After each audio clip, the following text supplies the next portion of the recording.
What's up, Instagram, Insta fam? Happy Saturday to all of you.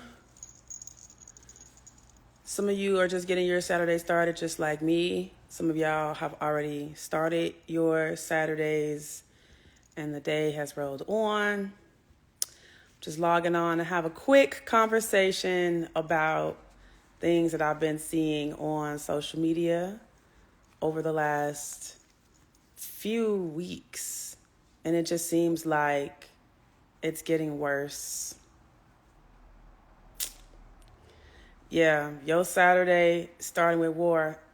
It's a lot going on in the world right now. There's so many countries at war.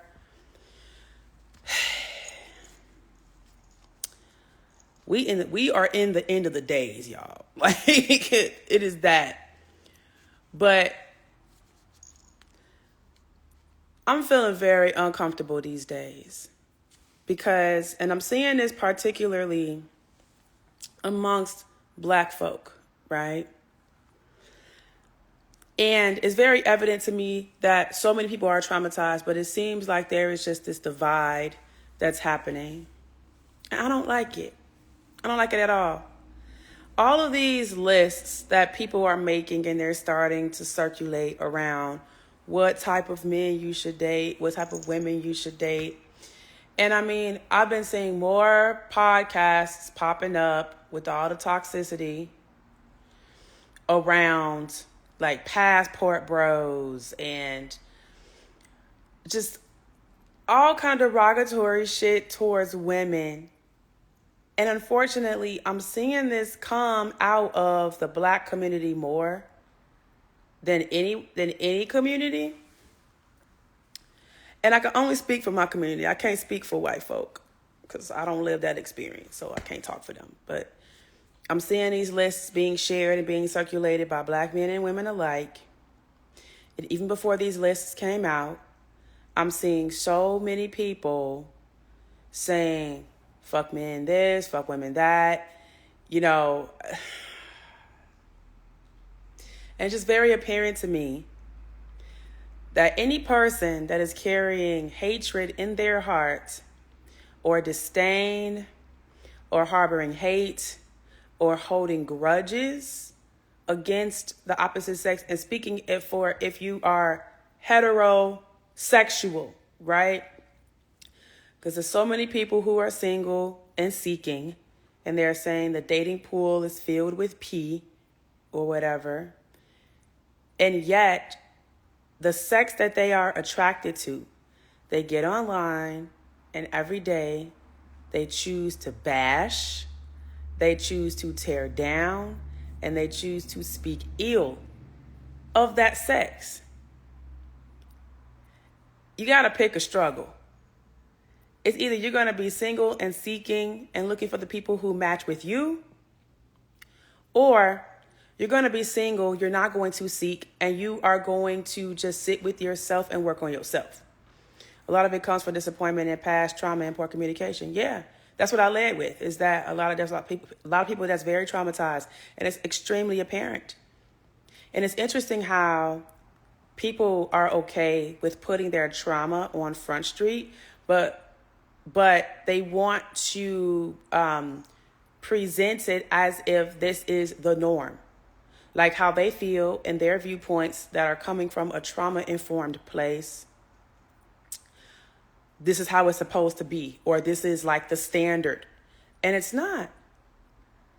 Like, what happened to love? Love still exists, but so many people are traumatized that they are just choosing to sit in victimhood.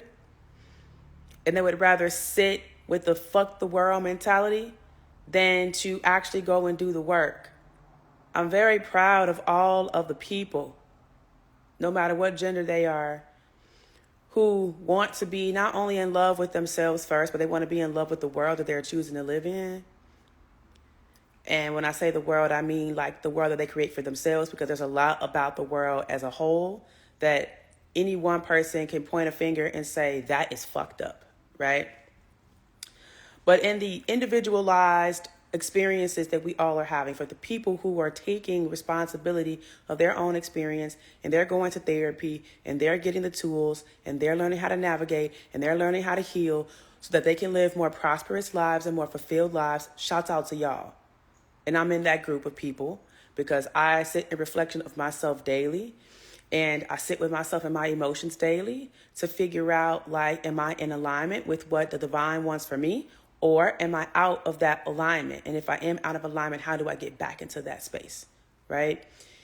And it's just really sad to me to see so many people who I can tell are hurting, and they're actually crying out for love. They're crying out for help. Hey, Ron. Ron, I'm going to be in New York on Monday, from Monday to Wednesday. And I actually don't have any plans Monday. So if you're free, we should try to get something shot. I haven't shot with you in forever. That'd be amazing. It's just sad to me because, like, so many people are crying out for love. So many people want to be in love. So many people want to be in relationships that are healthy with secure attachment. And they don't know how to get there because there's so much trauma in front of them and for a lot of people, I think it feels more comfortable to sit in the trauma and then to point the finger outward and blame the world and blame the opposite sex and blame other people for why they're not having the experience that they want, than to actually look in the mirror and face themselves and do that inner work and go into that shadow work. And I think it feels safer to cast blame instead of doing the work, because people don't often feel that they have the support in being held up in doing the work, and that they also don't know what's on the other side of that. So the uncertainty of what life looks like outside of trauma for a lot of people, even though living outside of trauma presents a deeper access to your senses and awareness, some people are so deeply traumatized that thinking about feeling more and being connected more doesn't feel safe for them. So they would rather sit within victimhood. They would rather sit within the trauma than to do the work. And trust me when I tell you, I understand and I get it. And I think that people do themselves a disservice if they are choosing to just stay within the trauma, right? See you, Tati. See you next weekend. I think that if people... you're doing a good disservice to yourself if you are using social media as your journal or as your diary to document every single last emotion that you feel, because these are things that you literally can't take back. Like, sure, you can go on your page and you can delete things, but once people see it, they already have their opinions made up, right? Their perceptions have been shaped by what you've posted, and people screenshot faster than anything. So it's like you post something online, if somebody cares enough to screenshot it, they will. And it's like they'll have receipts. You know what I mean? If you're going to journal or you want to talk about your issues, go to a therapist. Don't go to X, formerly known as Twitter. Don't go on Instagram ranting. Don't go on TikTok ranting. But unfortunately, that's what people do. And we're seeing a lot of rants being posed as podcasts. And what's interesting is that people who have podcasts and they have a platform, right? Because Apple Music, Spotify, SoundCloud, all these platforms, they're not going to be biased against like who's posting things up unless it's like extremely derogatory and hateful. But like straight up, when a person has a podcast and they have a platform, people will look at that and just think that they are a person of authority because they are in public space, putting their opinions out there.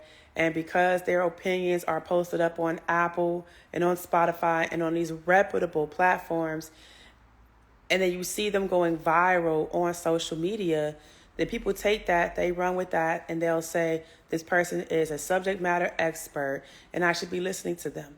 But a lot of these people are traumatized, and they're just spewing their trauma. They're not being solutions-based in how they're presenting anything. It's just a bunch of conversation about being butthurt and casting blame. and I hate it here.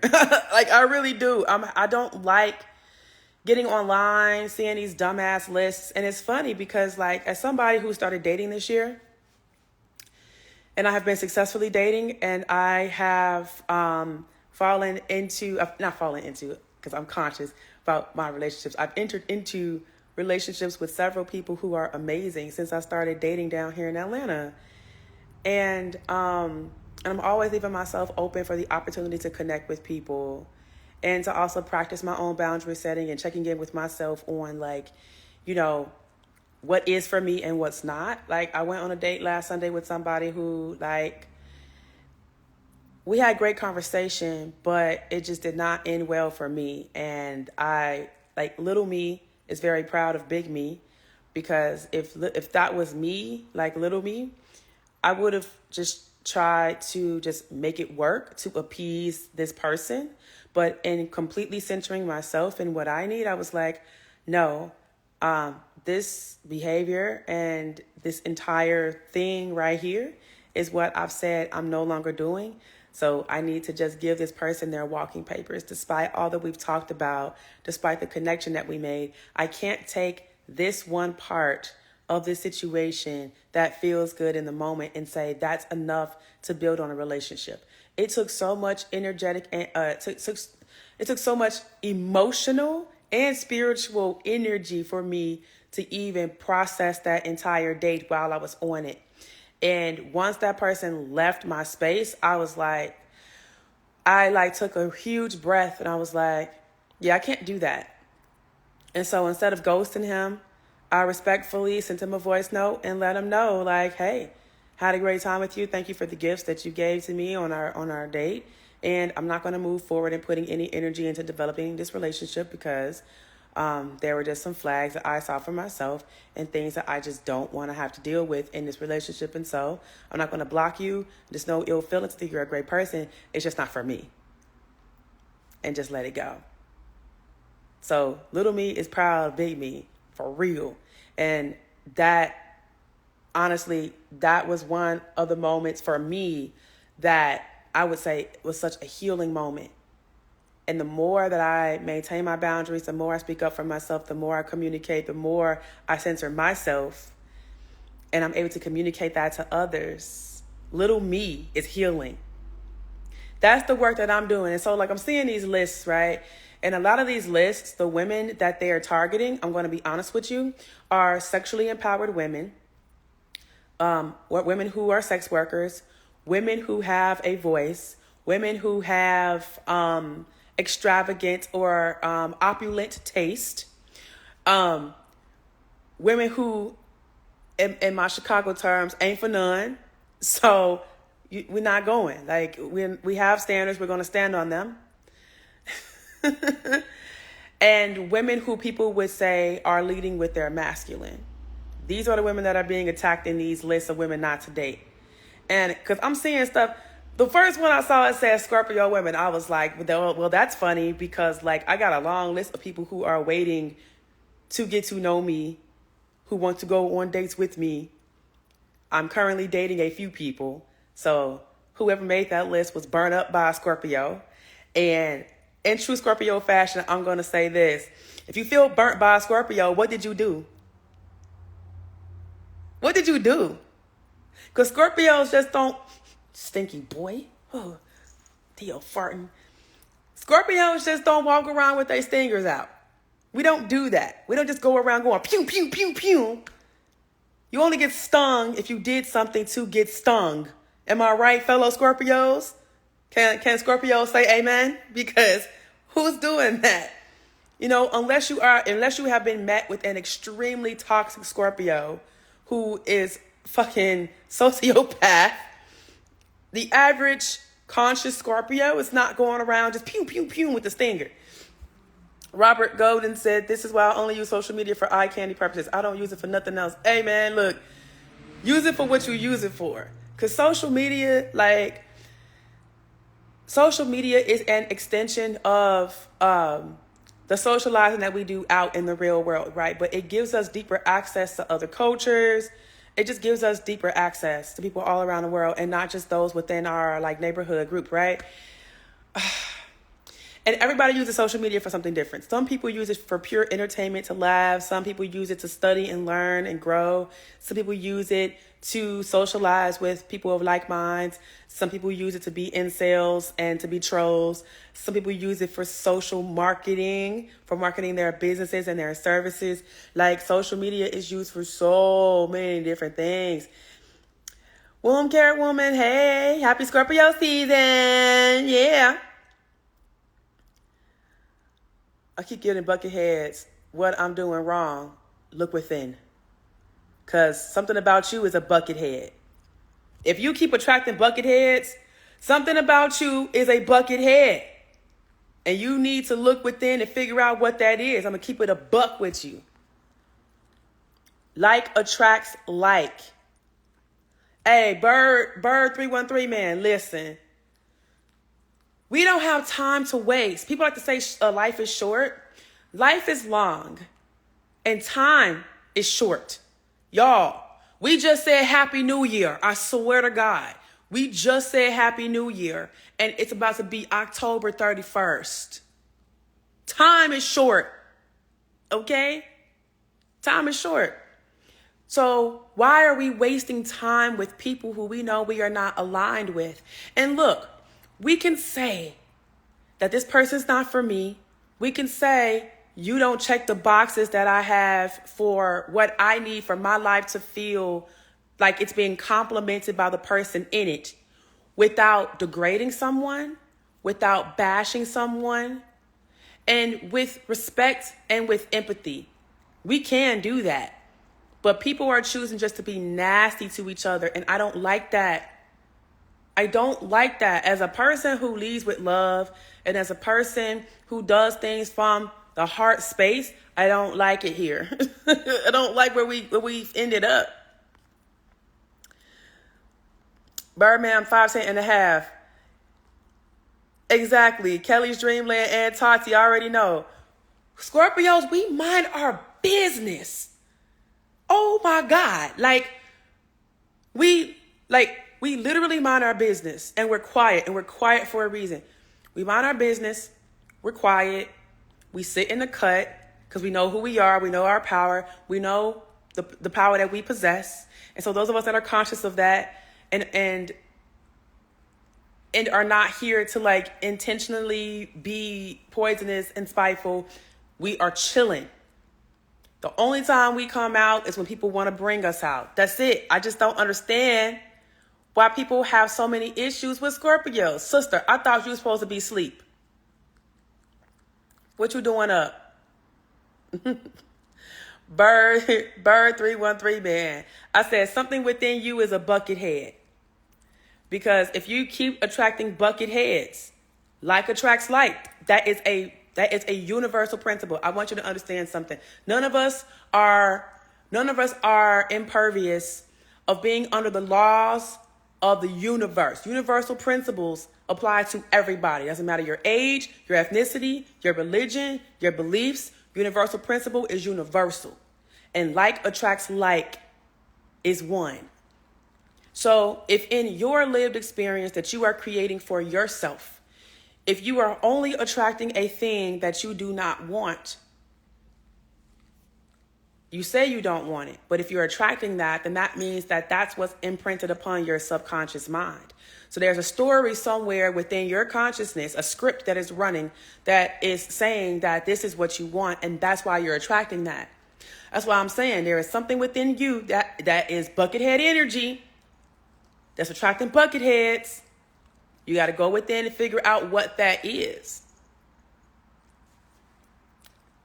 And sometimes the expectations that we hold and the standards that we have for ourselves or the standards that we have for other people may be giving us those results. So if you're doing the same thing and expecting different results, it might be time for you to change up your process, brother. You know what I'm saying? Because one thing that I'm seeing that's not happening with the gender wars that's going on is accountability. Now, look, okay, unpopular opinion that's going to have people at my neck right now, and I don't give a fuck. Both sides Both sides are not holding themselves accountable. And people who are born female, okay, people who identify as women, we don't like taking accountability for what we cause.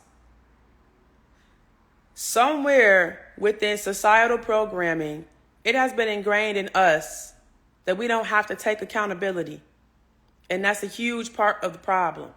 Don't throw rocks and then hide your hands, okay? Take accountability for the rocks that you're throwing and the velocity at which you are throwing them and the impact that it has when you throw that fucking rock. Because accountability is the only way that you're going to move from point A to point B. If you want the greener grass, you got to take accountability for why the grass that you're currently sitting on is brown as fuck. Because that's your grass. Just saying. But we want everybody else to hold accountability from themselves. Like, come on. You don't have to come out when they want to bring you out. Look at Hot Sailor X. Fucking gaslighting Scorpios. Listen. No one ever has to do anything. And do you think that any person, any being with consciousness that is being cornered or that is being poked at is just going to let you poke them or poke it without some repercussions? What's funny is y'all want to fuck with Scorpios and think that y'all not going to get stung. And that's why y'all want to hate. Y'all think that Scorpio is supposed to be reserved. Y'all think like we're already reserved. So stay within the boundaries. When y'all overstep the boundary, that's when you get stung. That's a warning. But y'all don't want to take the warning. Y'all want to keep going. Because some of y'all like the poison. Y'all like that toxic shit. And that's why y'all be fucking with Scorpios. Because you want to get stung. Stop playing. Y'all talking about we don't have to come out. Get out of here. Like, stop playing this game with us. The universe says positive attracts negative. Nah, that's not actually true. But if you want to believe that for your experience, then go ahead. If you want to experience that for you, go ahead.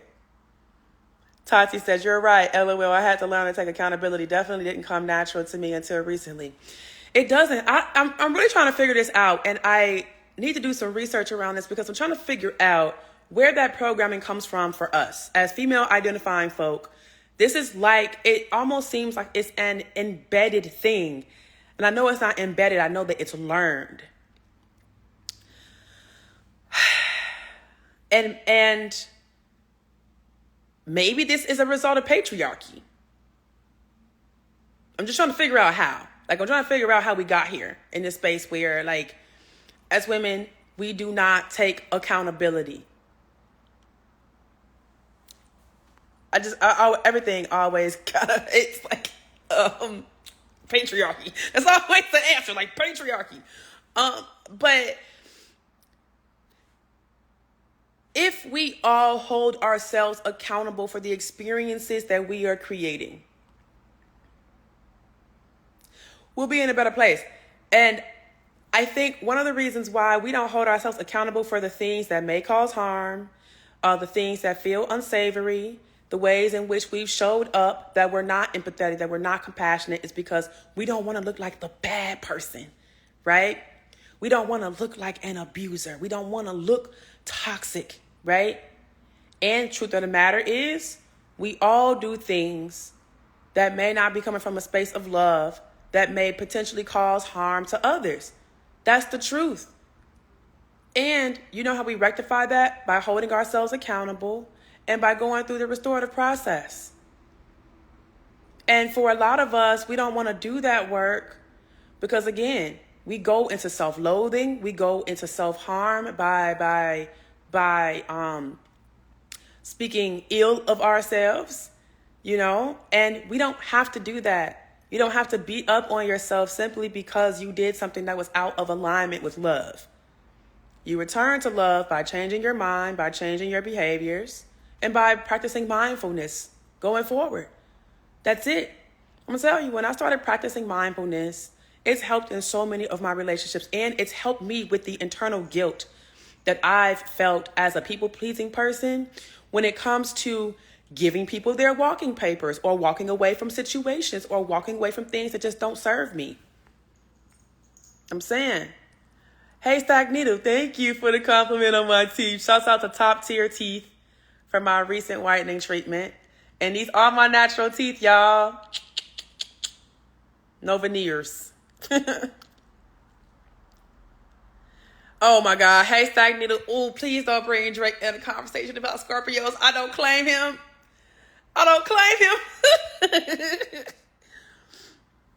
October's own. Jesus Christ. October Scorpios. October male Scorpios. Extra sensitive. You would think they were cancers. I'm just gonna say that. Sorry, not sorry. You would think they were cancers. And thank you for the compliment on my hoodie. It's a cropped Playboy hoodie. I actually ordered it off of the Playboy store on Instagram. Super dope. Anytime Drake comes into a conversation, I just immediately get irritated. Like, I'm sorry. Hey, y'all. Walking papers are necessary. And I'm going to tell you something. It takes a conscious person to give walking papers respectfully. And when I say respectfully, I mean, like, I'm not going to sit here and say that ghosting is not a tool that people can use and it can be helpful. Ghosting is helpful when you are in a situation of abuse, a situation with a person that is a harmful narcissist, in any situation where you feel that your safety is being compromised. Ghosting is a tool that will keep you safe. And there's quite a number of people who are using ghosting to be avoidant of the responsibility of communicating. Hi, Sir Baker. Some people are using ghosting to be avoidant of the responsibility of communicating what they do not want. And let me tell you the power in communicating what you do not want respectfully, right? When you do that, not only are you setting a hard boundary, but you are also communicating to the universe what it is that you do want.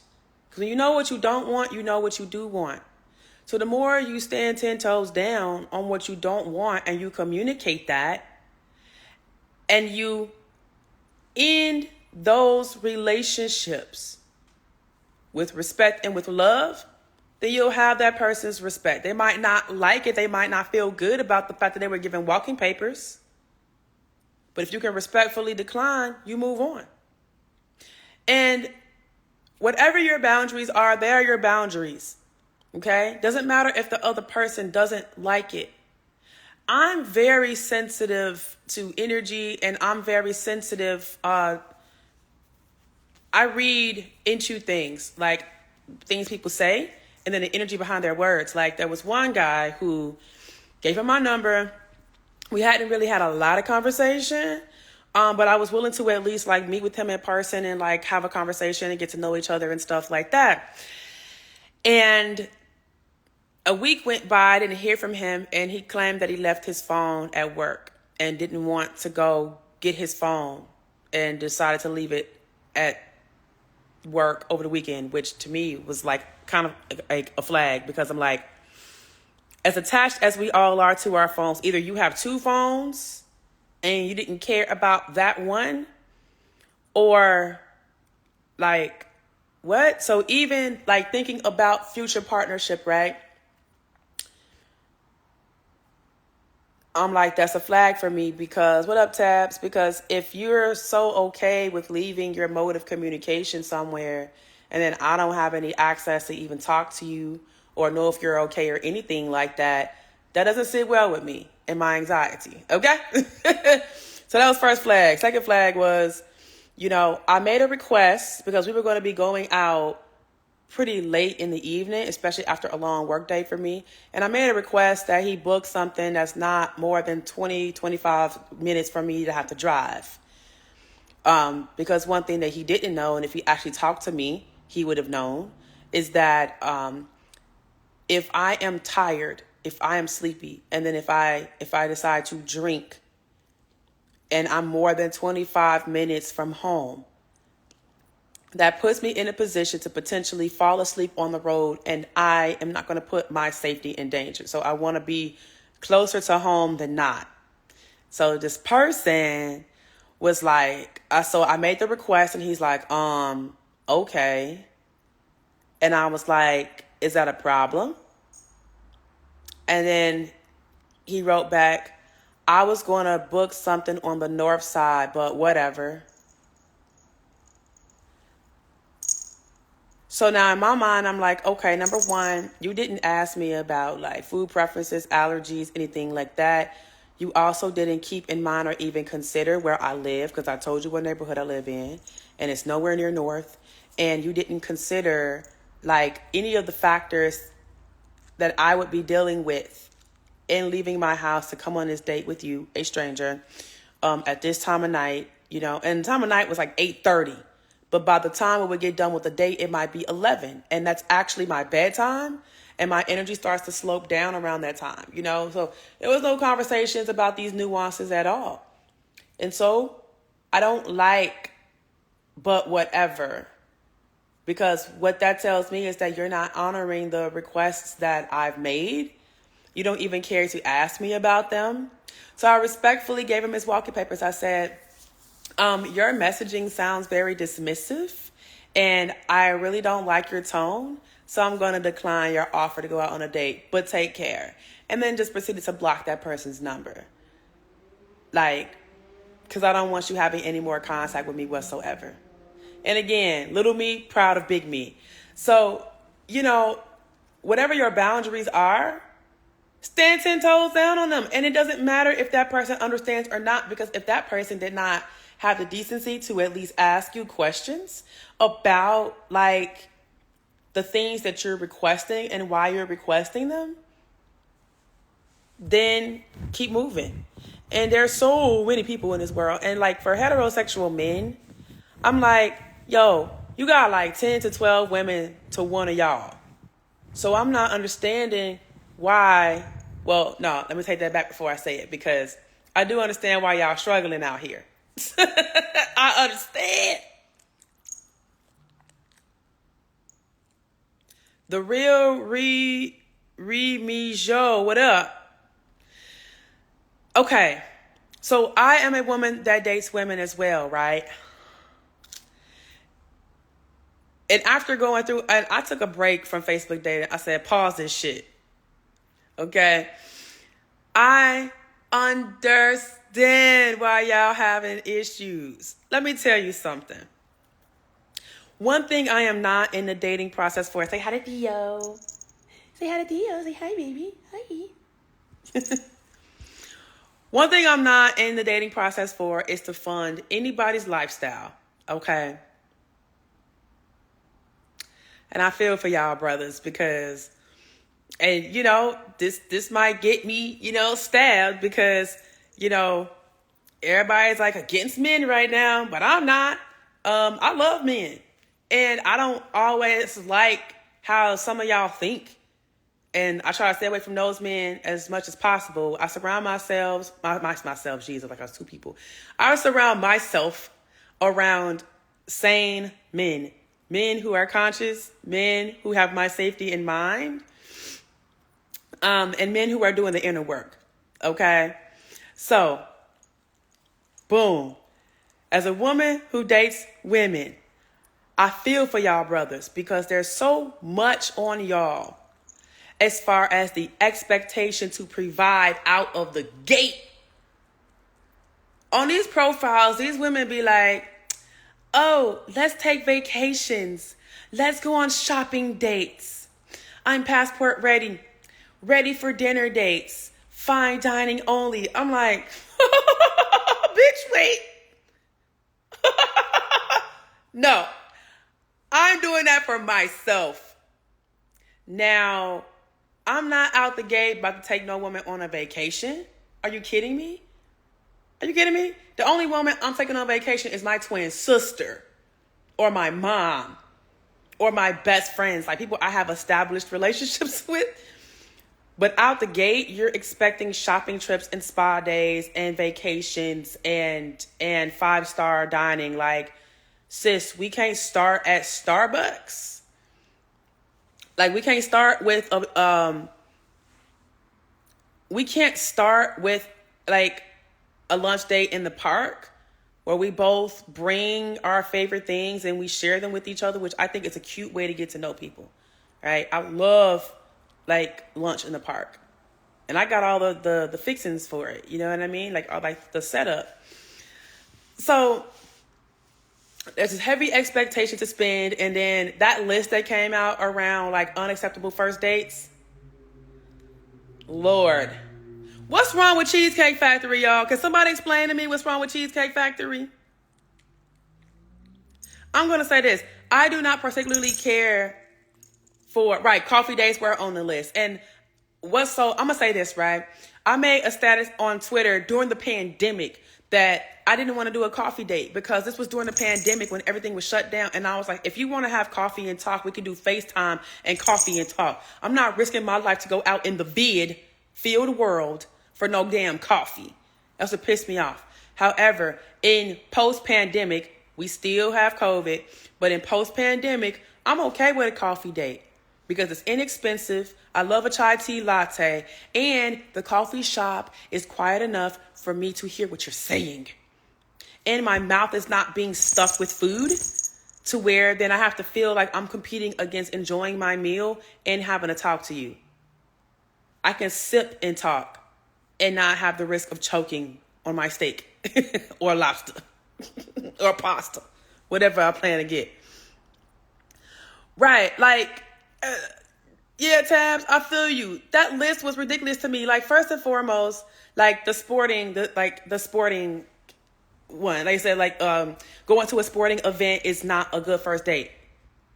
If a woman is into sports and y'all have that in common, if the man is taking me to go see the Falcons and we got some good ass seats and we in the club too, what? That's a nice ass date.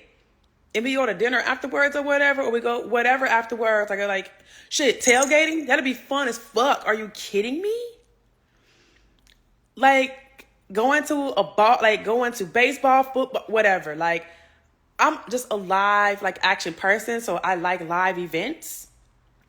So I wouldn't see a problem with that as a first date. And I don't think that any woman as a sports fan would see that as an issue.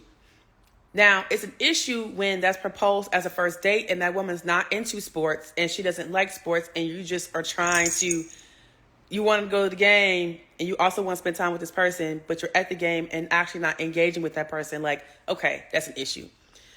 But what's wrong? Like, for real, can anybody explain to me what's wrong with Cheesecake Factory? Because I'm very confused about what's wrong with Cheesecake Factory. They have good drinks. The menu is very big. The food is like, the food's good, but it's like basic American flair. As a foodie, I'm just like, Cheesecake Factory would not be my first choice. Plus, I went to Cheesecake Factory so much growing up. Like, I'm okay. I'm good on Cheesecake Factory. Like, we can go somewhere else. But I don't think there's anything really inherently wrong with Cheesecake Factory. I'm sorry. Is it fine dining? No, but the ambiance supports getting to know someone. Yeah, I mean, if you want fine dining experiences, just say that. But you know what's funny to me? For Sierra's birthday, Russell Wilson booked out an entire Waffle House because he knows that Sierra loves Waffle House. And they ate Waffle House, and her birthday cake was like a pile of donuts with candles on it. And like, she enjoyed that. Now, granted, Sierra's rich, Russell Wilson's rich. They have had all kinds of extravagant experiences. But even with that, like, Sierra appreciated the fact that her man presented something that she enjoys, which is Waffle House. Like, it's very nostalgic for her growing up in Atlanta. You know what I mean? Everyone has this imaginary status rule. Console FX, yes. And you know what it is too? Oh my God. People are dating outside of their fucking tax bracket. Listen, all of y'all are not Ruth Chris level. All of y'all are not Mastro's level. All of y'all are not St. Regis, Ritz-Carlton level. All of y'all not Michelin star level. So why y'all capping? Please go to the Angry Crab. And the Angry Crab ain't cheap either. Okay? Like, come on, stop capping. You better go to Chili's. You better go to Applebee's and get you the special, the 2 for $48 or whatever they got over there. Everybody want to act like they 5-star. You're not. Come on. And with the way inflation is set up, people trying to save money out here. You said perfect first date is the Clinic Health Clinic. No. See, now for me, that would not be a good first date because it's very presumptuous for you to believe that we're fucking raw. And also, whether we fucking raw or not, I want to see a recent test. But on a first date, I'm not going to the clinic with you for what? And also, I get free testing. So I'm going to where I get my free testing. You want to pay for the test? Cool, by all means, you do that. But like, not first date for me. No. Nah. Because most first dates that I'm going on, I'm not even going in talking about sex, for real. Hell no. That list that says there will be hella cat ladies in 20 years. Women know this will be their end game, but still, as a cult, keep up with the optics. Bro. Listen. There's a lot of unrealistic expectations that everybody's holding on both sides. And I will say that because women have been empowered to be independent and to take care of themselves and to get what they need for themselves, there is now a heavier expectation when they do want to date. There's a heavier expectation on men now to be able to meet them where they're at. And then there is a group of women who are not independent, who are not working for themselves, who are not taking care of themselves, that have the expectation of a man to take care of everything, including the things that they are responsible for. And I think that it's those women mixed in with the women who people are saying are too masculine in their focus. It's like with those two combined, the rest of the women who like have healthy balance get washed out. It's like throwing the baby out with the bathwater. Gentleman Man 77. Yeah, I don't think anything's wrong with Cheesecake Factory. At all. My ideal first date for the fall right now, honestly, walking in the park with some cider so that Theo can also come and just having a conversation. Because I've been on a lot of first dates. Hey, call me Mr. Tubi. You already know that Applebee's be having a 2 for $48 plate. Stop playing. It'd be a whole like 3-course meal for $48 for 2. Like they do. But like right now, like if I'm going to go on any more first dates, well, actually, I'm capping. I'm supposed to be going on the first date on Sunday. We'll see. And what I told him was, because this man has been trying to get with me the whole year. So he said, I'm flying in on Sunday. I'm flying in at 7. And I was like, that honestly does not work for me, because I can play it by ear. We cannot play it by ear because I already have plans in the evening, number one. Number two, you don't have plans for me. And so if you did have plans for me, I would oblige. But you don't have plans for me, and that's too late. Also, I'm flying out Monday morning. So I cannot play anything by ear because I got to make sure my dog is set up. I got to make sure my house is together. I got to make sure I have everything packed for my long week and my work week. Ooh, excuse me. So I am not playing it by ear. We either have plans or we don't. So this man said, I'm going to switch my flight to fly in earlier, and let's do dinner anywhere you want. There is no limit. Choose wherever you want to go. I was like, okay. And so I went. I chose a place, and because he said somewhere with good food and drinks. Now, I'm not from Atlanta. I'm still getting to know this place, but I know good food and drink. So I found a place that was around my neighborhood. And turns out this is the neighborhood he typically stays in, but his work meeting is in Midtown, so he's not staying in this neighborhood.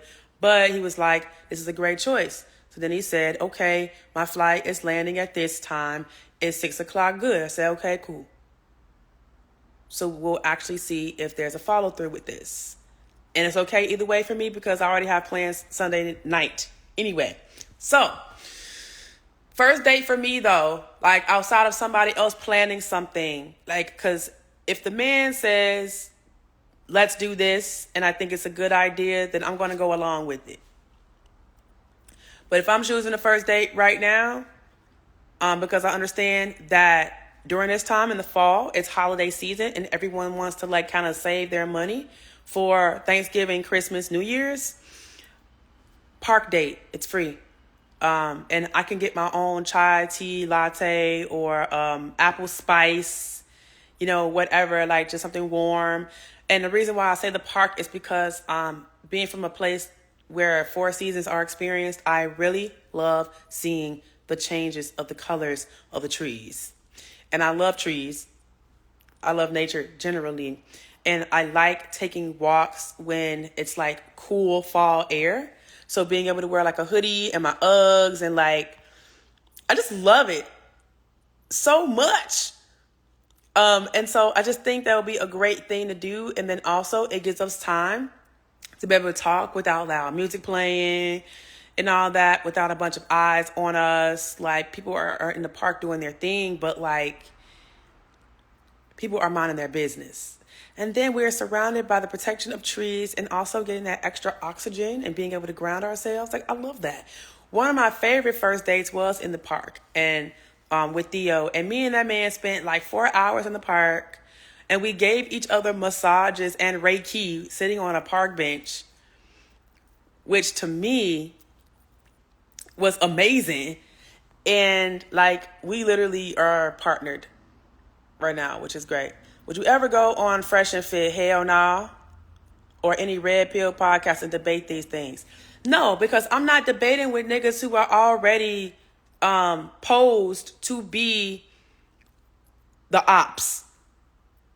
Like, I'm not going to debate with you about something that your mind's already made up on and you're choosing to align yourself with like toxicity. I'm just not going to do that.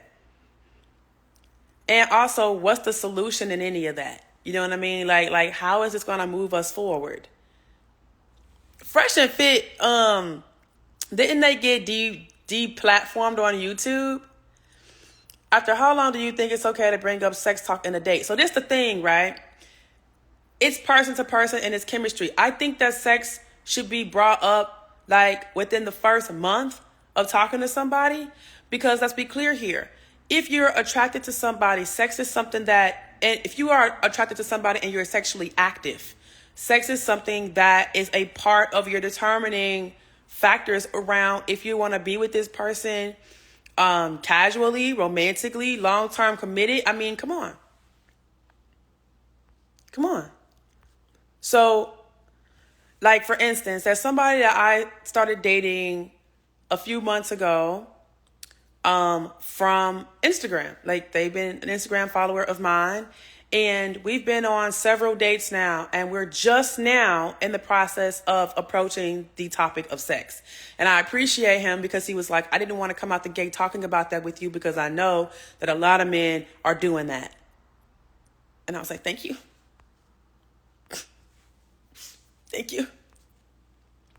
And for me, it's like, sure, we can talk about sex right out the gate, but that does not mean that we are going to actually have sex. Frank Trifecta says, and statistically, even minus the financial factors, there are not and will never be enough heterosexual men for all these women. Then you have to group the group of women who keep getting married over and over. That's very true.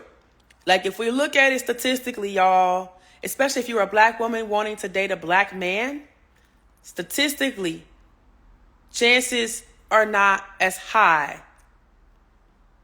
I mean, call a spade a spade.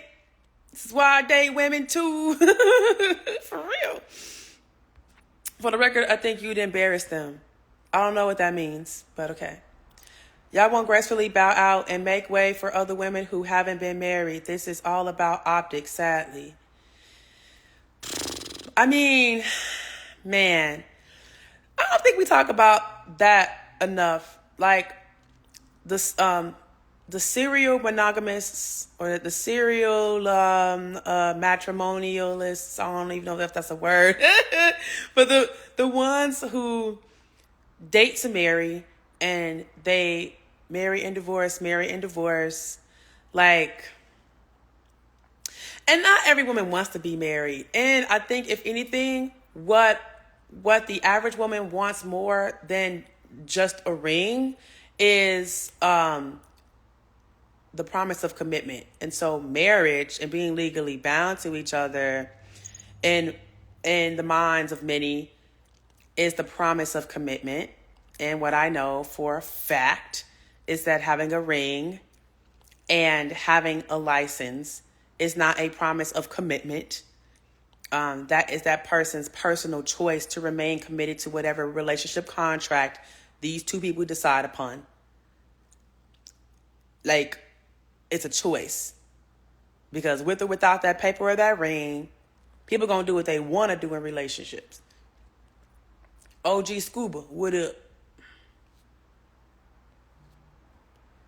So, see, I missed one of your lives and I feel bad about it. It's okay. It's not like I make an announcement of when I'm going live all the time. The man who didn't bring up sex is just being slick. Don't fall for it. Well, we're already like in a good space with each other. We have an amazing connection. We talk about everything. We're very respectful of each other's boundaries. He's a divorcee. I'm dating 2 people who are divorcees right now. Well, 3. And so I've been going at his pace too, because as somebody who was married for 8 years and divorce was finalized recently, like, I'm going at his pace too. So very aware, sweetheart. You don't have to warn me of anything. And also that's maybe probably how you think. And so you're trying to project that thinking on that man. But you know, hey, people project all the time. I just don't listen to it. Sade says, I think if society stopped shaming women for dating multiple men, then it would make it easier for women to accept men dating multiple women. I think that if women stopped giving a fuck about what society thinks, that it would be a better place, because I'm pansexual, polyamorous. I date multiple men. I date women too. I date multiple people. And I'm very transparent and clear about that when I go into any relationship. And I don't know fuck about what anybody says about it. If I'm not your cup of tea because I am not monogamous, then I am not for thee. Like, that's it. It is true that sexual relations is the ultimate fulfillment of a couple becoming one flesh. Genesis, yeah. However, the act of sex does not equal marriage. Marriage means making a commitment and saying I do and signing a marriage license. Getting into an actual agreement that says we are bound together. That is the act of marriage. Okay, now some people go on the spiritual marriage of saying, we've made this spiritual pact with each other. We are for each other. This is our relationship contract, blah, blah, blah, blah, blah, right? But like sex in itself is going to be whatever the people involved want it to be. And I'm going to say this. 2 people can agree to collectively come together and have sex. And both can say, we're doing this casually or whatever. And each person is still going to have their own internal ideas and standards around what sex is for them and what it means for them and what they're intending to get out of the situation. Each person is having a completely different experience in sex. For one person, it might be they're just trying to blow off steam and stress, right? For the other person, it could be, oh, I'm doing this to have a deeper emotional connection with this person. Both people having completely different experiences that might go unspoken. And a lot of times those internalized expectations or standards that the person has for themselves They're not spoken about. But what will be spoken about is, what is this relationship going to be after we have sex? Right? So I think that's something that we can actually make more of a habit of, is like talking about what sex is for us in the moment. You know, like, I think that'd be great if people knew. What do you think is the best way to emotionally connect with a lady? Well, first and foremost, creating safe space for her to be able to feel safe enough to unwind emotionally. So asking her, like, what does she need to feel supported emotionally? Asking genuinely about their day. Asking them about where they are in their emotional state. Asking how you can help with that. You know? Compliments are great. Positive words of affirmation, being encouraging is great. Think about the things that feed into a person's emotional state. And that's where you can start. And it definitely starts with being sincere. Whatever, never mind, what up? Could you help me settle a debate with my girlfriend about the female gaze? If you hire me, yes, I can. You and Shara7 need to link up and collab and do something marvelous. DM me this person's information because I'm not familiar with them. But I'm going to check them out, though. Society is so hypocritical and fake. Who cares what society thinks? Fuck society. Look, yo.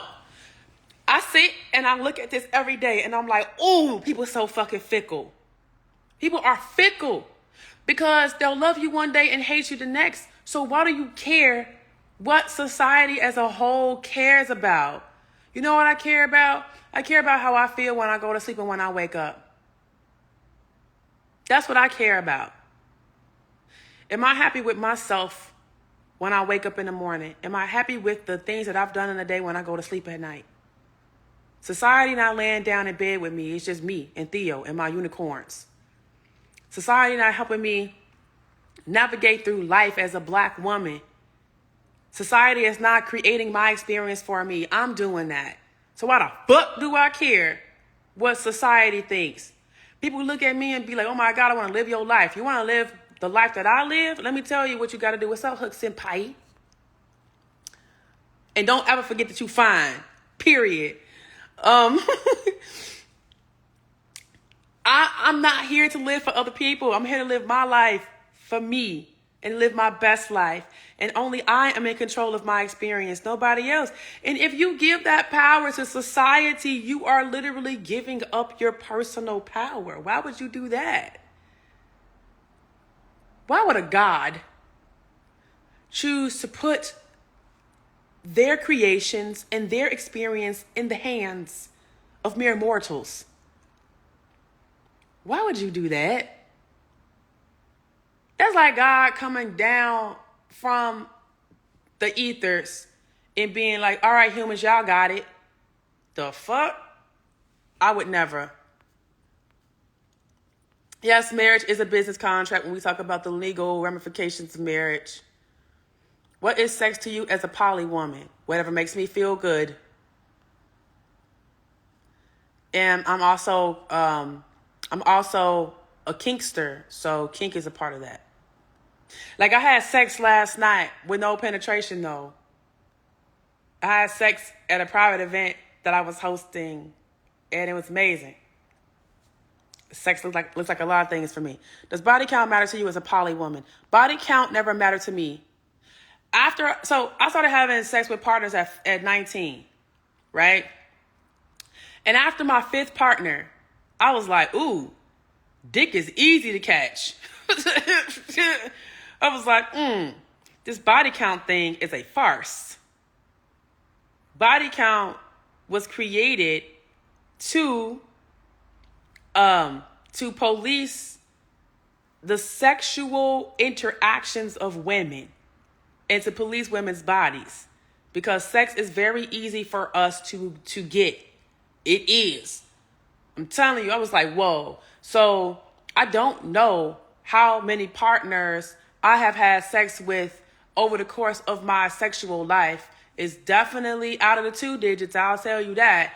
And this year alone, as far as new partners,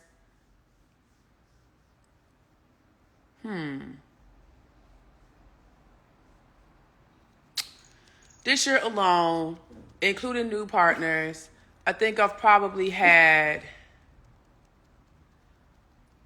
12. I think 12. But again, I don't be counting.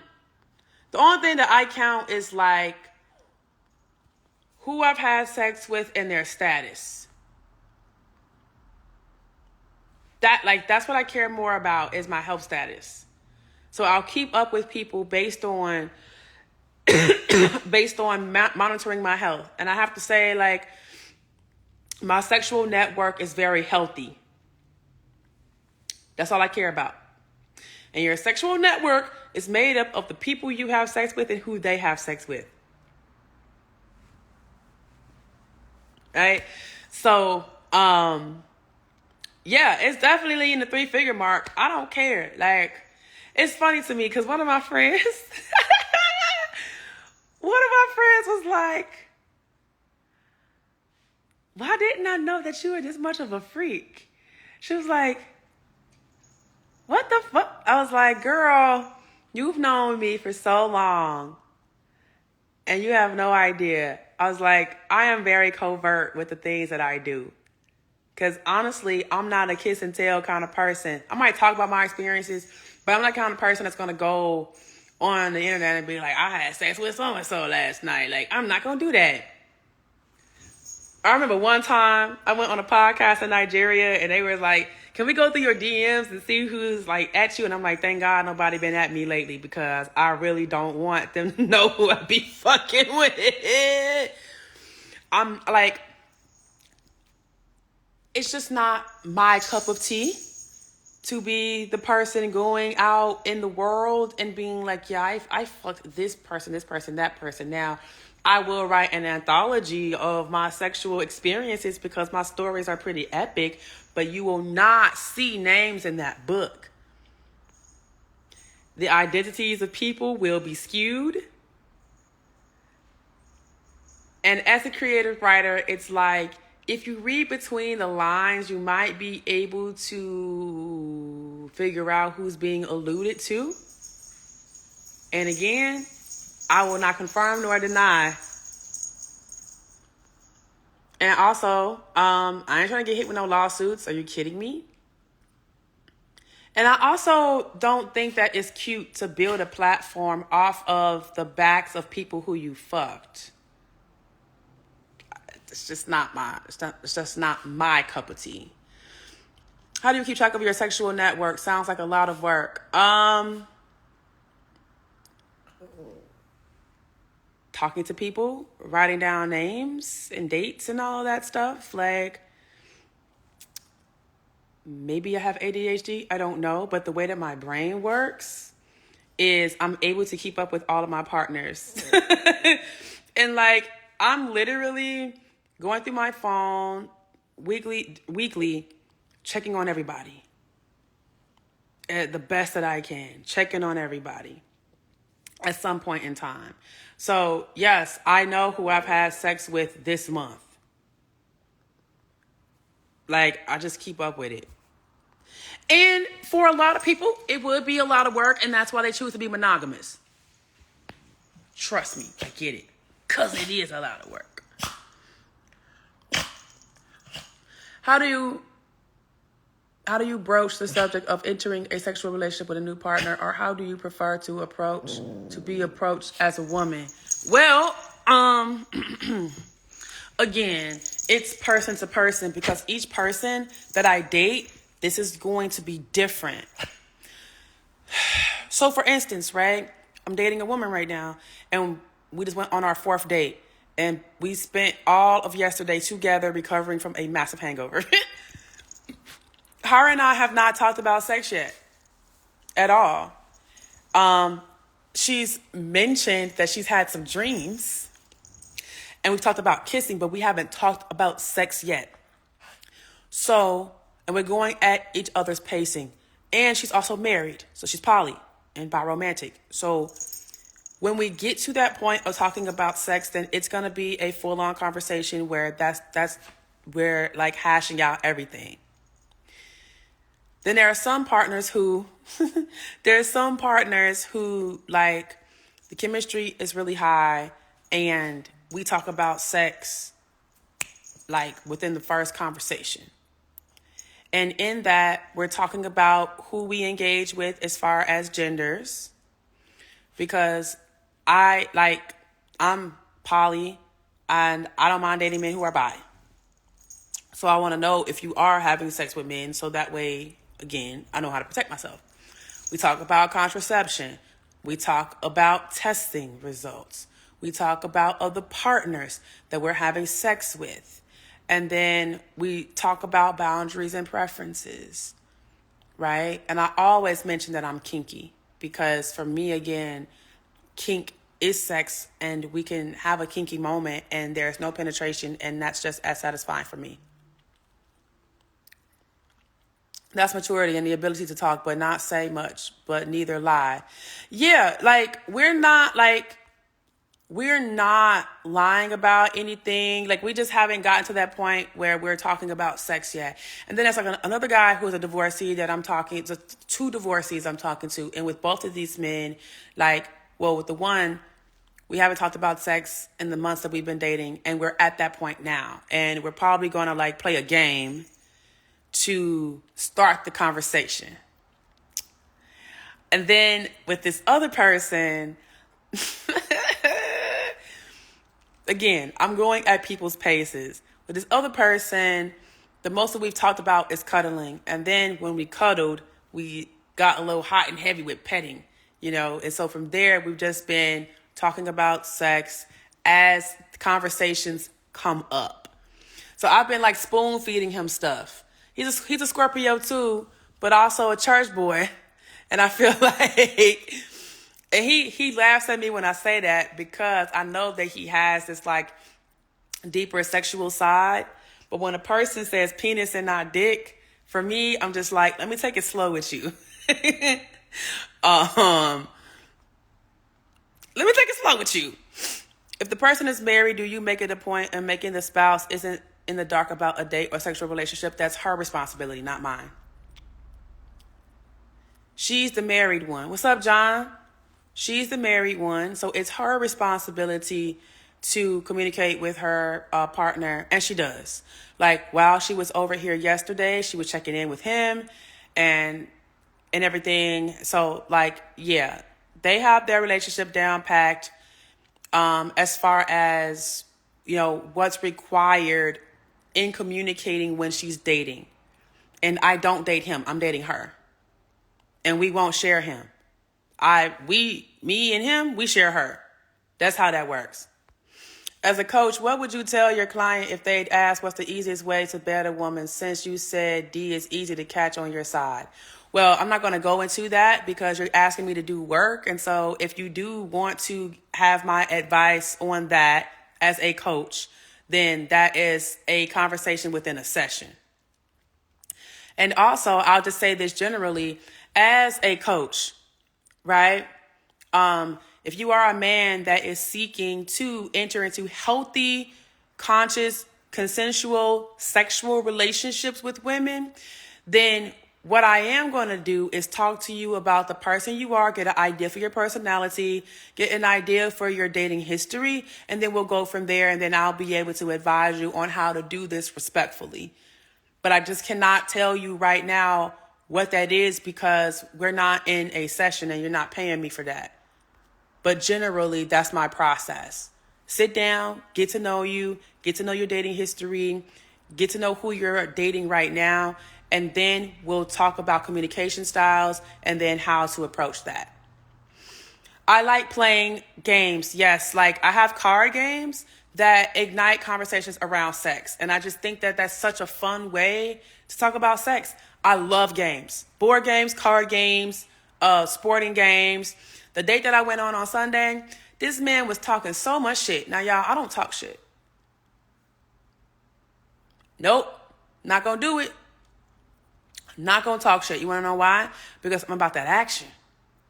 So he was like, you ready to get your ass beat in some games? I said, we'll see. What up, Brandon?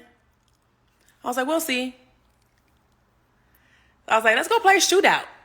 You know? Because every guy is like, basketball is my favorite sport. So, okay, it's mine too. So,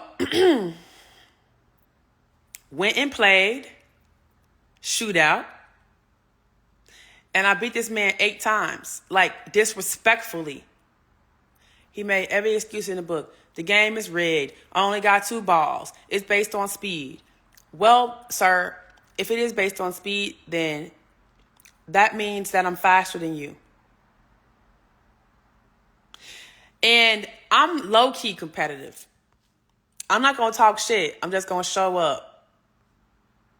Sometimes I talk shit, though, depending on who it is. But I ain't going to talk shit out the gate. I will talk shit while I'm doing it. And my shit talking is very witty. It's like, oh, man, how's it going with you beating my ass right now? Look at this score. This is quite tragic for you. You want to go again?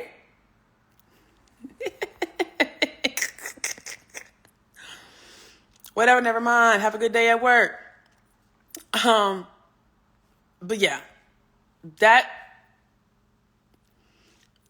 don't talk trash. Just go to work. That's it. Yo, dude was making every excuse in the book. And I gave him 2 more balls. I said, go ahead. Since you need more balls, since that's your excuse. Want to go again? Let's go. I disrespected this man. And I beat the high score on my game. I was like, well, look, it's a new high score. That's my score. You see that? Like, there was one of the games, it was like 68-9.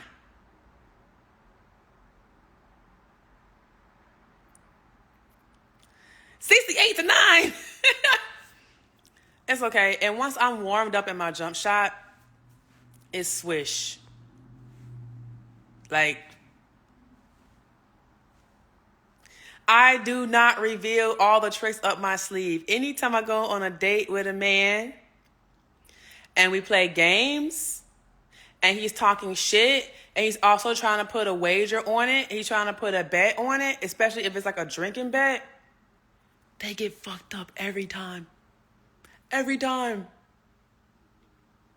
And I'd be like, damn, why am I so fucked up right now? Because you thought. Because I'm a woman. Okay? So your sexism is showing right now. You thought because I was a woman that you was going to beat my ass in a game. Now, if you're talking about playing Dungeons and Dragons or some nerd-ass shit like that, you may have me. If you're talking about playing 2K, you probably will definitely have me. Or Madden, you got me there, sir. Because I don't understand the buttons right now. I don't. Okay? I've never played that shit in my life. So if you want to teach me how to play Call of Duty, you got me there. Like, you got me on the video game. The new school video games, you got me. But if you're talking about playing Street Fighter or Tekken, I'm going to beat your ass. Okay? Like, I know when the wave the flag would be like, yeah. I ain't going to talk shit. What up, Blanco? I ain't going to talk shit about a game I have no knowledge of. Please understand me.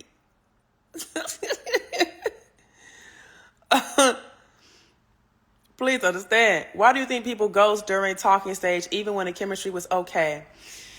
Okay, let's get into it. Because contrary to popular belief about me, I have been ghosted more times in my life than people would even think. And I'm actually going to start therapy next month because of that. Okay? So let's get into it. When people do not have the emotional capacity to support the potential of a person feeling upset and approaching them with the questions of why, they ghost. When people do not have the emotional capacity to support a person questioning why they are ending things, they will ghost. Because they do not want to be faced with that line of questioning. Because they don't have an answer. And sometimes you don't have an answer for why you just don't want to continue on talking to somebody. And sometimes Motherfuckers got shit going on in the background. There's always a bitch playing the background. There's always a dude playing the background. There's always somebody in the background. Okay? See, you're not going to be blindsided by me because I'm going to tell you, I'm dating multiple people. And I got partners that's 15 plus years in with me. So understand they are in the background always. They are the supporting cast of my life, okay?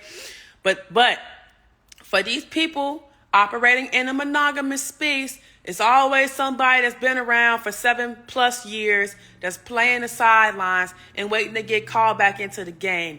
And a lot of times if someone who professes to be monogamous is dating, right? Chemistry is great. That background person got called into the game, coach, and they don't know how to tell you, so they just ghost.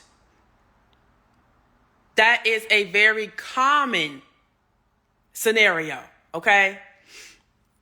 And again, primarily, some people just do not want to deal with that conversation, so they ghost. You know how many times I've been ghosted because I'm such a nice woman and they felt like we weren't a good match but didn't have the decency to tell me to my face. So because they wanted me to go off and find better than them, they just ghosted me.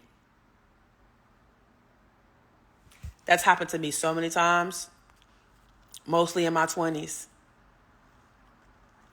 Why would they ghost you? Are they blind or something?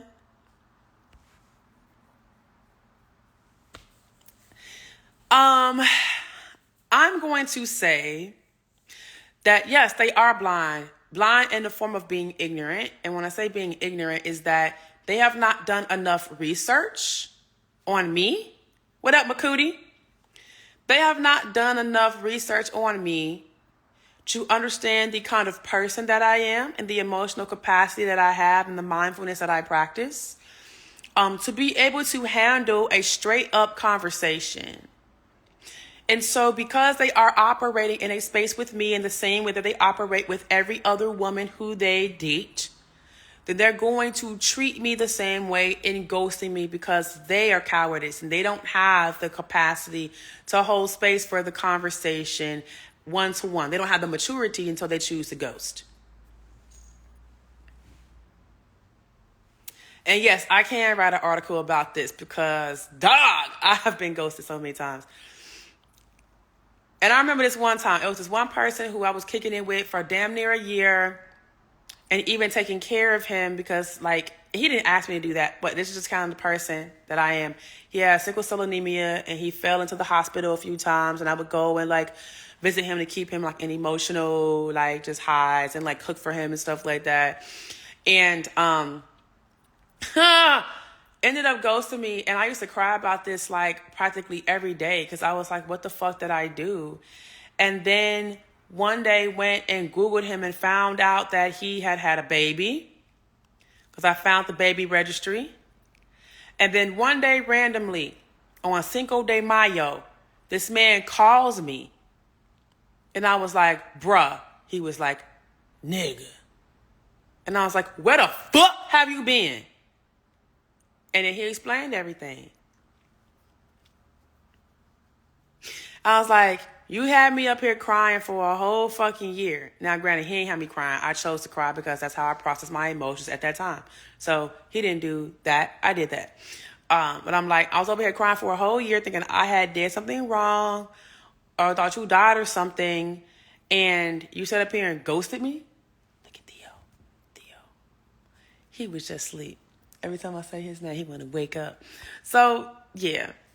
He said the fucking audacity after that shit. Listen. But Cootie, I know you would never ghost me. How did you find out you've been ghosted? Because you're a good woman, though. Because when these people would come back in contact with me, that's what they would tell me. They would tell me, you're such a nice woman, but I just didn't think that you should be wasting your time on me because I ain't shit. And I didn't know how to tell you that, so I just ghosted. I'm happy that, like, in the majority of the times that I was ghosted, that I got some kind of explanation after the fact. Or there have been times when, like, I had to call the friend of this person, and she would have to break it down for me. Crazy.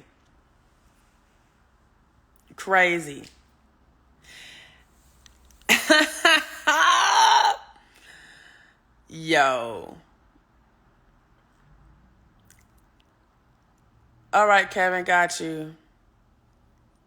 Yes, Miss Fantastic Faces. I'm the same way. I'm just like, can you just say what it is? How many men have ghosted you? At least 7. At least 7. And a lot of it was in my childhood. Now I'm going to tell you something. I recently found out, dog. My boyfriend, junior year of high school, right? This nigga ghosted. Like, ghosted. I was like, what the fuck? And then we had reconnected some years later, but that didn't really go anywhere. I was just helping him out because he was down on his luck. My dad told me, literally last year, finally told me why he ghosted.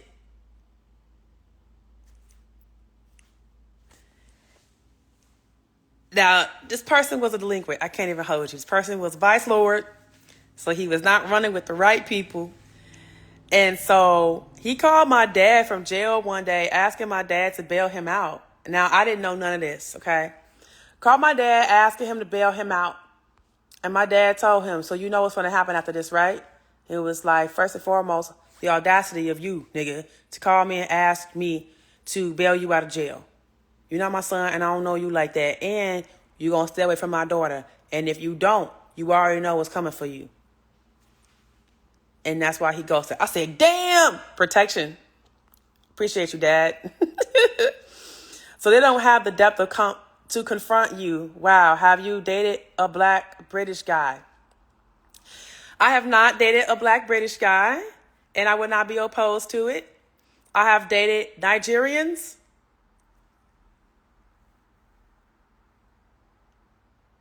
I have dated Nigerians. I'm just going to leave that there. I've dated black American men. I've dated white men. I've not dated any Spanish or Asians. Actually, I'm lying. I did date an Asian, Filipino. And I can't lie, y'all. I felt like that's the one that got away. He's probably married now with all kind of kids and stuff. Super amazing, man. That's the one that got away. But I was not ready for what he wanted at the time. And he was significantly older than you. Yeah, rip that. My dad told me, because I was talking about how I've been ghosted. Like, me and my dad talk about everything. And I was talking to my dad about how I've been ghosted. And then he brought that up, and I was like, damn. Thank you. I don't pity relationships. That's a big red flag. I don't pity that relationship either. But I was young. What up, the playlist? We gonna side with Dad. I side with Dad too. I ain't even mad. It was just at the time I didn't get it. And I was so hurt because I was just like, we was just kicking it. We was just good. Making all these plans and then boom. Like nothing. So I was so appreciative of my dad, man. My dad is a fucking assassin, low key. He did the right thing. He did the right thing. So, I think, like, I will say that I have been blessed in many a time to have gotten an explanation after the ghosting. And maybe because I was hell bent on understanding why. And I needed the why for myself. Because, like, after being ghosted, and I can only speak from my experience, but I'm sure it might be similar for some. It's like after being ghosted, all the stories start to come into your head. And it's all make-believe. Like, all the stories that come into my mind after being ghosted literally are not true and are not real. So when I get the why, then it stops the chaos from occurring in my head. Like, put women ghost men if they don't vibe with them a lot. Yeah. And I'm gonna tell you, a strip club date, I actually like that. I like strip clubs. I love strip clubs, actually. I blame Pussy Poppin' on BET Uncut. Like, that's when it all started. That's when my villain story started. I ain't gonna hold you. My freak story. Anyway, I'm I'm going to tell you why a lot of women ghost men that they are not vibing with. It's a part of it is, yes, having the level of maturity to be able to communicate that. But I'm going to tell you what it is over all of that. It's safety. It is safety. The average woman does not feel safe in rejecting men. And we have seen examples of this so often. We have seen examples of this so often where a woman rejects a man and then he retaliates with violence. So women generally use the tool of ghosting as a safety mechanism. And women who are triggered because of trauma from the past, of being in situations with people where they may not have been safe, then they're going to choose to ghost instead of actually, like, say, this is not for me, I'm gone.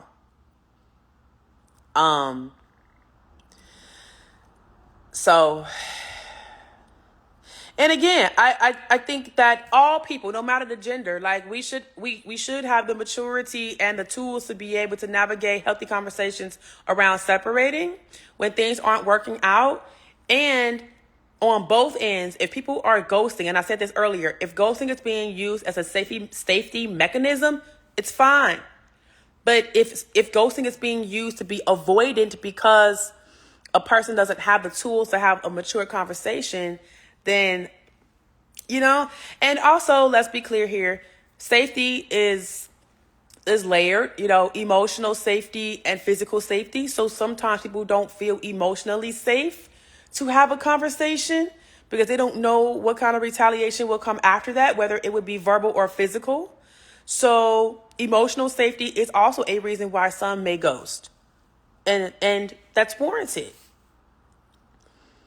Most women have dated Nigerian guys because they are very generous and lit.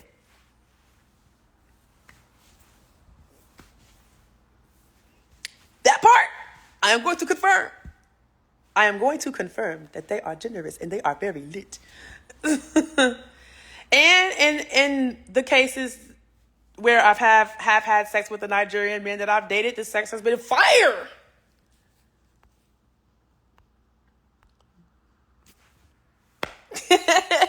How do you go about initiating the first as far as the health perspective? Do you go for an actual medical test together or something? Everyone does it differently. Some people do go and get tested together. Some people get tested at the same time and share results. Personally, that's usually what I'm doing. And I'm going to say this. Sometimes it's just a conversation of when was the last time you were tested and what were the results of those tests. And then a condom ensues, so it just really depends. Person to person. Everybody has their own standards on how they're going to do that. And I'm planning to get tested when I get back from New York. Because I've had a few partners. The partner, oh my God, not the partner. The person that I went on a date with on Sunday.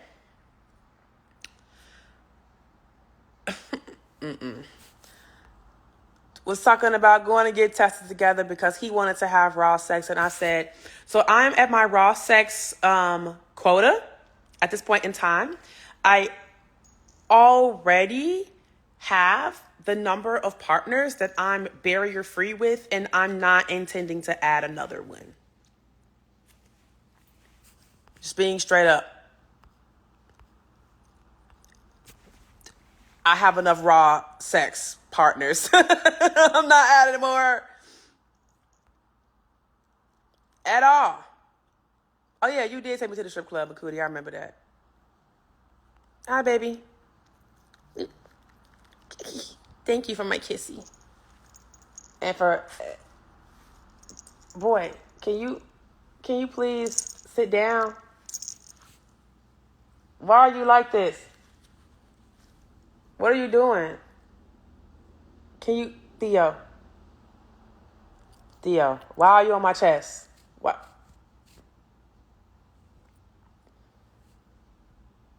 Why is he mugging y'all? Why is he mugging y'all? Hey, the Fit Financier.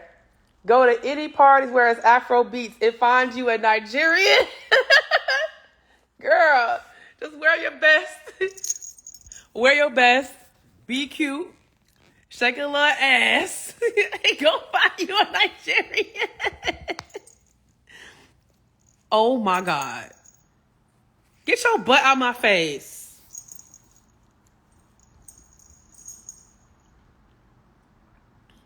How do you go about initiating sex as far from the health perspective? I already answered that. Okay. Nigerian men, we always represent. I'm not going to hold you. Y'all do. Say, where do you be finding these Nigerians? Telling you, go to these Afro beats. So, in Chicago, well, first of all, I found some Nigerians in Nigeria, but then also in Chicago, like I used to work at this club called The Shrine, and The Shrine was patterned after Fela Kuti's The Shrine in Nigeria. So all the Nigerians used to go to this club. And then, like, sure enough, at one of the jobs that I was working, a Nigerian doctor walked through there to buy some lunch, and he saw me behind the counter and was like, why are you working here? Because I worked behind a meat counter, slicing deli meats and cheeses and serving salads and stuff. And he was like, why are you working here? I'm like, because I need a job. Duh. And that's how we started dating. He saw me in the grocery store, took my number, and yes. And what's crazy is I actually never had sex with that man. And then he put me on to another one of his Nigerian doctor friends. My other phone is ringing. He put me on to another one of his Nigerian doctor friends who I had never met in real life, but he sent me to the spa.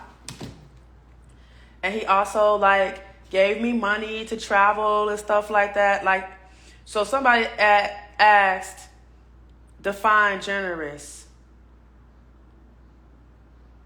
That's one definition of generous. I never met this man, but he was a fan of mine from afar, and his friend knew me, so his friend was like, meet Dr. So-and-so. He's a good guy. Y'all should talk, blah, blah, blah. And, yeah.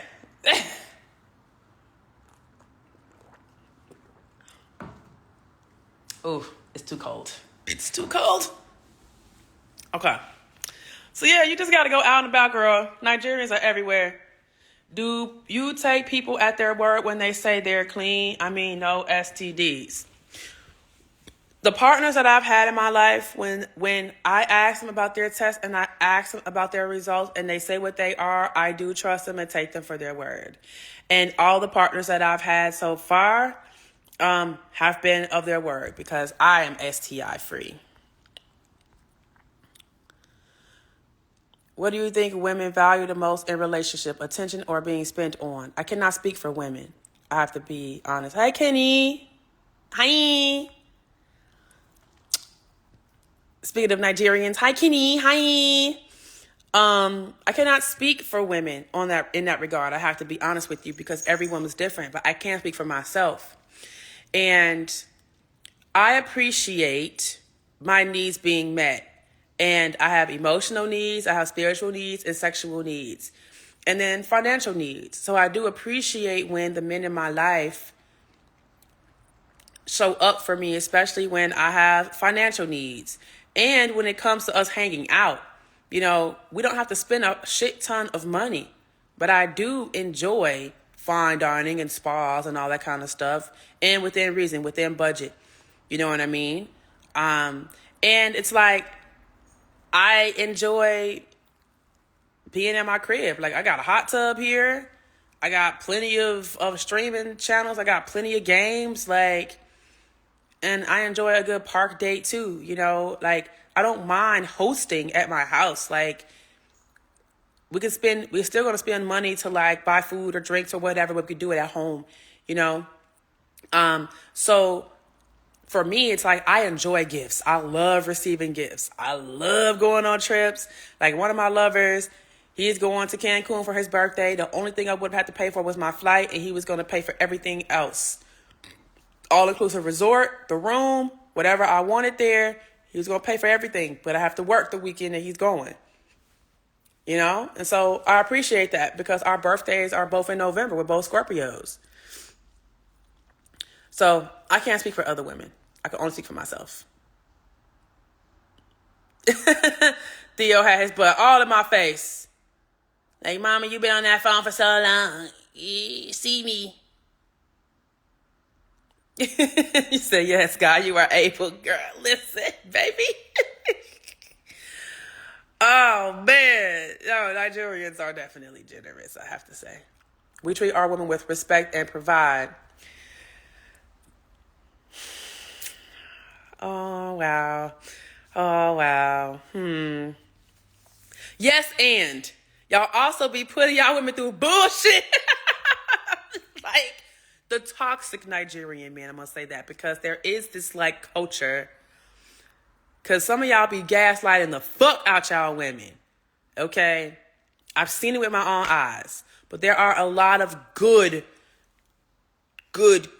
Nigerian men. And it is like they definitely take care of their women. Like it's just a part of the culture generally. Like respect your woman. Take care of your woman. She's going to take care of you. And it's a foreign Nigerian man too. Yeah. Was there a reason why you never got intimate with that Nigerian doctor? We never met in real life. Oh, the one that I met in real life? Oh, because he was married. And I didn't want that smoke. He was married and I did not want that smoke. I also, outside of that, was not attracted to him sexually.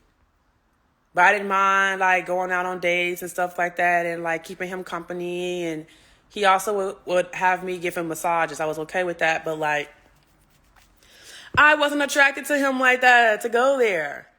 So I'm just saying, like, some people be like, there's no way that you aren't fucking somebody and they're giving you X, Y, and Z. Do you understand? Like, I've had more people give me things and never met them a day in my life than not. Like, you don't always have to give up the sugar. I'm just saying.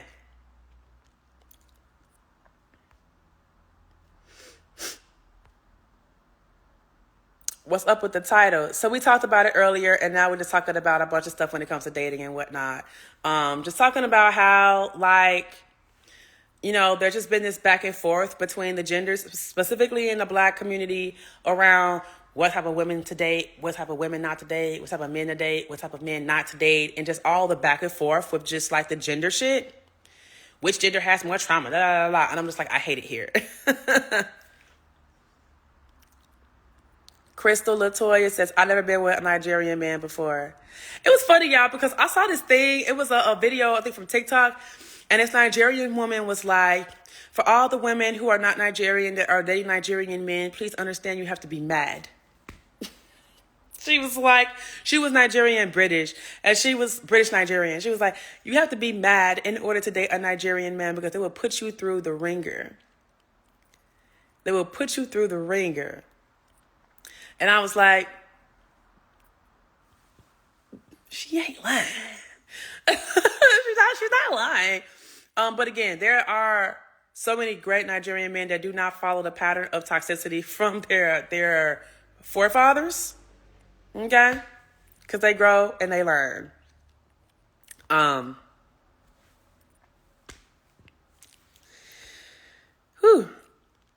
You could have catched some smoke for the team.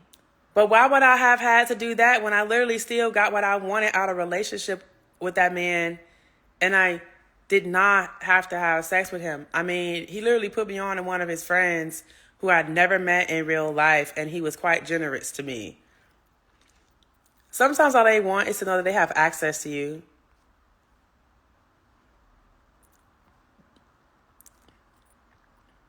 Sexual attraction definitely counts. I'm not just gonna fuck somebody because they want to fuck me. Because I don't want to lay there like a damn corpse. Like, what? I want to be active in my sexual experience. Like, and I'm not just giving up pussy just because somebody else wants it. For free? Oh, no, baby. Why are we doing that? A Nigerian will pay for everything and not ask for Kit Kat.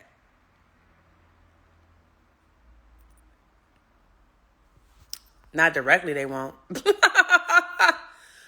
But it will be assumed at some point in time. But no, but factual, because again, like this has happened to me several times.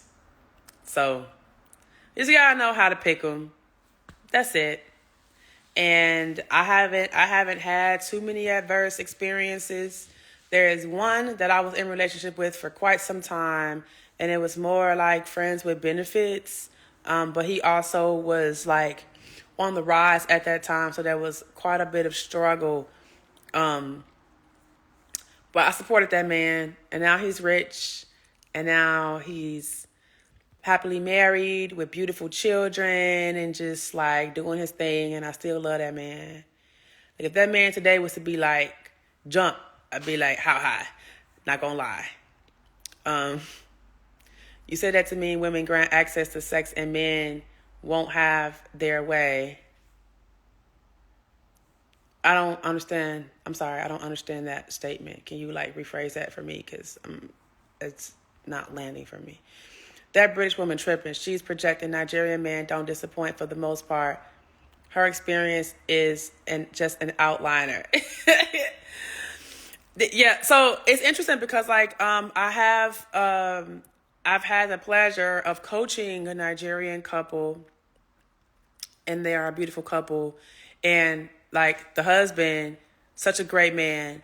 And we've talked about this often in our sessions and outside of our sessions, and just how like there is a culture within the Nigerian culture of men being toxic. And there are a lot of men who've chosen to turn away from that.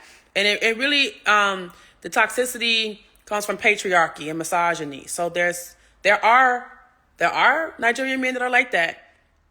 And there's a lot of them that are not.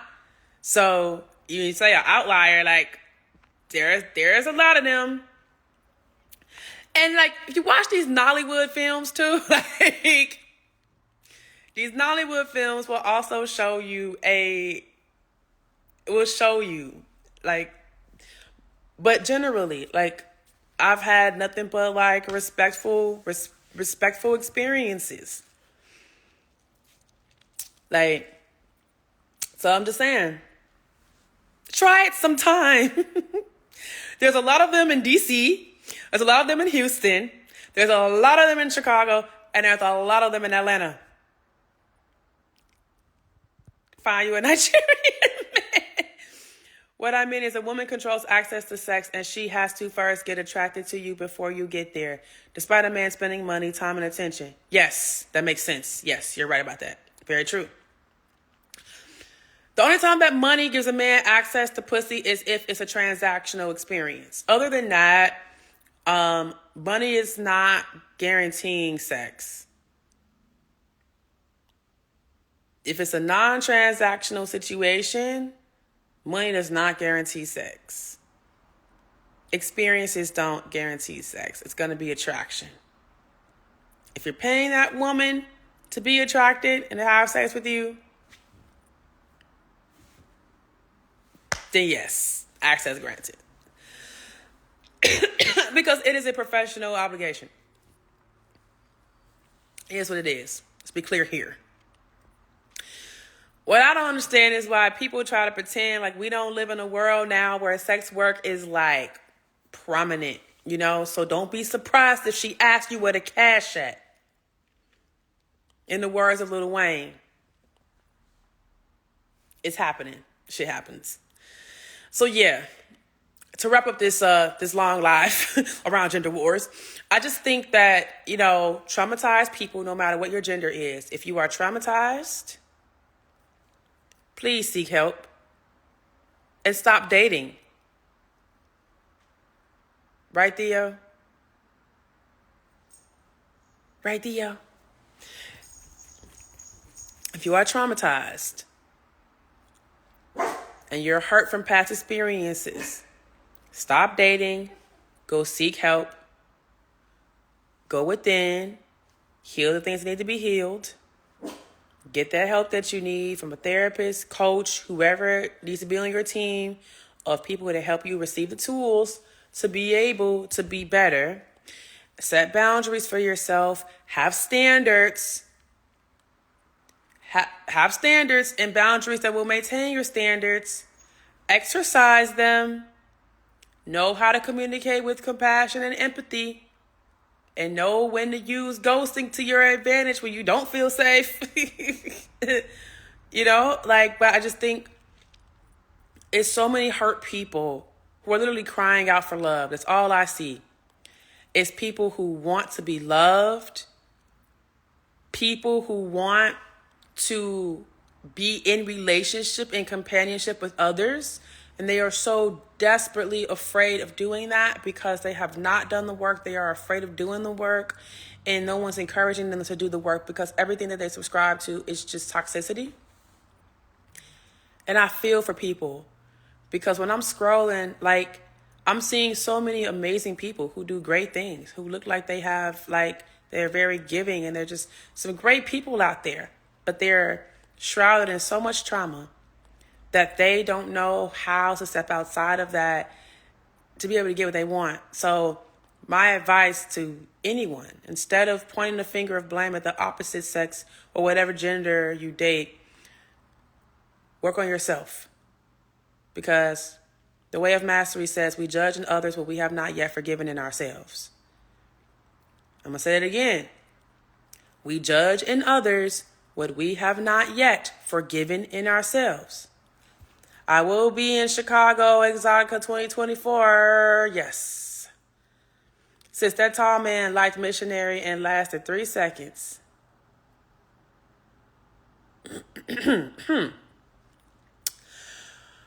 Woo. Woo, baby. Woo, baby. Was there a second round? Was there a second round? Generally, Nigerian men are sweet, generous, and spontaneous. Will look after exes, take care of their children and mother. I love that. Was there a second round after that? 3 seconds? No? Sheesh. 4 seconds, a second round. I'm good on him. Yeah. Let's talk about that real quick. Okay. So, standards. And sexual compatibility, right? So, there are 2 options. All right. When you are with somebody who you discover that the sexual compatibility doesn't match up, you have 1 or 2 choices. The first choice is to work on it in coaching or therapy, right? The second option is just to leave the relationship. And even after working on it in therapy, sometimes you might discover that sexual incompatibility still exists. So then, 3 seconds of penetrative sex. So there was probably like a few pumps and he was done. Oof.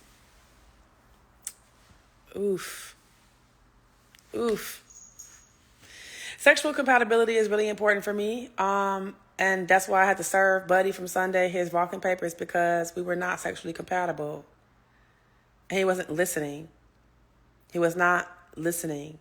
And it also took a lot of my brain power to navigate the relationship with him, because he put into space that he is neurodivergent. He put that into space multiple times, but I think he also used his neurodivergence as an excuse to be, I don't even have a word for it, but he used it as an excuse for his behaviors, and I ain't like that. Would you break up with a good guy just because he gives 3 seconds? We will not be in romantic partnership. We will not have sex. We can be friends, and we can go on dates, and we can hang out and all of that. but I would not claim you as my man. I'm not dating you. We're not going to have sex. So, like, we can go out and have fun. We can do all the things. I can be a companion to you, but we're not going to have sex. And the thing is like, as a coach and a person who was willing to teach, he did, Sandy, weaponize his neurodivergency. Man, I had to go off on this man. I was like, listen. Because he was like, I feel like you're working right now. I said, I am a coach and I have tools to be able to navigate the conversation. And I'm using those tools right now so that we can have a good time. And also, if you think that I'm working, I probably am working. And then what does that mean for me then? That means that it's work for me to even be in a relationship with you. So why do you think I want to continue to develop this? I don't. And I also don't like when sex feels like a WWE match. I don't like when it feels like a person is slamming his entire body into my body for a stroke. That's not how you fucking stroke, dog. So, Mrs. Fantastic Faces, I am a sapiosexual. So mental connection is near and dear for me. I need the mental connection. I need my mind stimulated. I need to feel like we are aligned in our values. I definitely need to feel safe with you. I definitely need to know that you meet me intellectually because I cannot stand a dummy. My vernacular is too broad. I will not dummy down for anybody. My father told me to never do that. I will never do that. So I need the mental connection for sure. Even when you try to give them a chance despite their performance, they ruin it. That's the worst part. And we see AC Royal. Don't we see that on the internet all the time? It'd be like some woman that's like, yo, little dick ass, or like, that's why you can't get it up, right? And it's like, they use that, so they weaponize that stuff, right, at the end of the relationship when things get nasty, because they're like, I put up with this despite that being something that I don't like. I put up with this to be in a relationship with you, and you cheated on me or you did XYZ, right? But let's take some fucking accountability, ladies. Why the fuck are you sitting here dealing with somebody who you are sexually incompatible with because you're like, oh, well, they're a nice person? They can be a nice person as a friend, not somebody you're claiming as your man. So yeah, you chose to put up with that, right? You chose to put up with that, and now you want to call him everything but a child of God because you chose to put up with it, and he turned around and did some fuck shit. First of all, the red flag was the incompatibility. And do you think that man does not know that he's not compatible with you? Because he see it in your face. He feel it in your energy. And he knows that you're just giving him sympathy. Come on now. Come on. Let's tell the truth and shame the devil now. But you don't like rough, then just vanilla, and definitely no spanking action. That's lame in my opinion. Oh, you don't know me at all. Because see, rough sex is not body slamming. We are not wrestling. This is not WWE fucking E.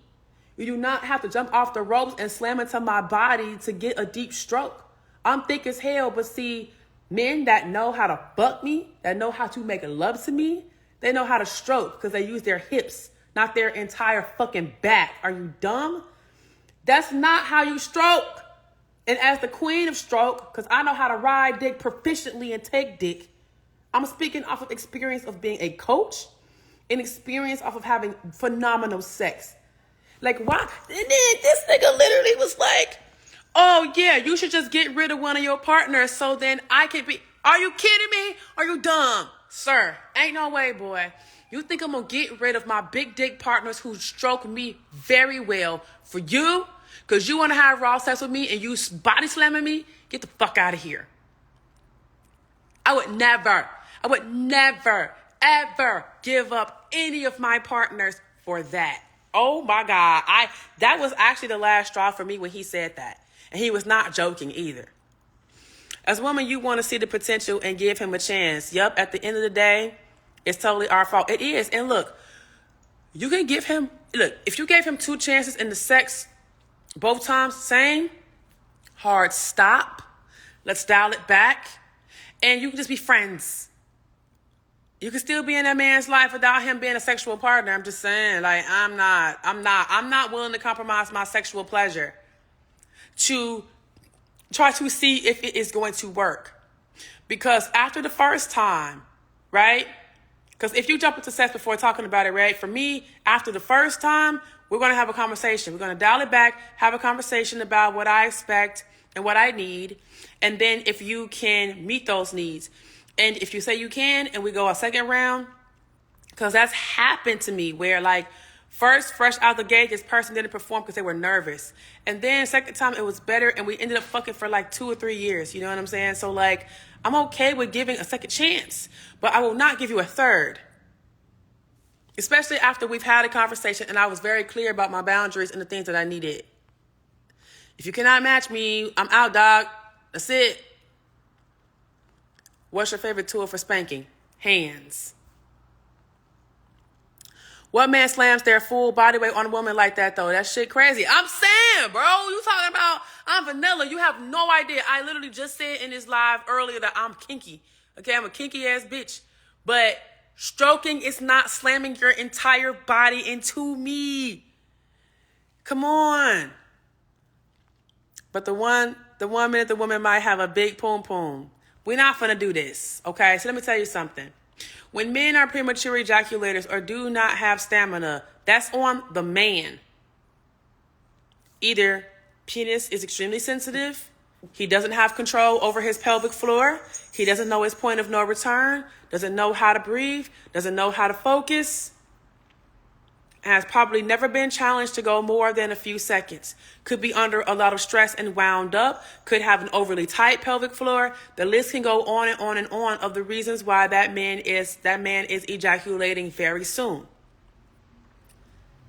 But it's always the default of, oh, it's just good pussy. Oh, it's big pussy. Oh, well, then maybe that's pussy that you should not be dealing with. Maybe you should not be having sex with good pussy if you can only survive in 3 seconds.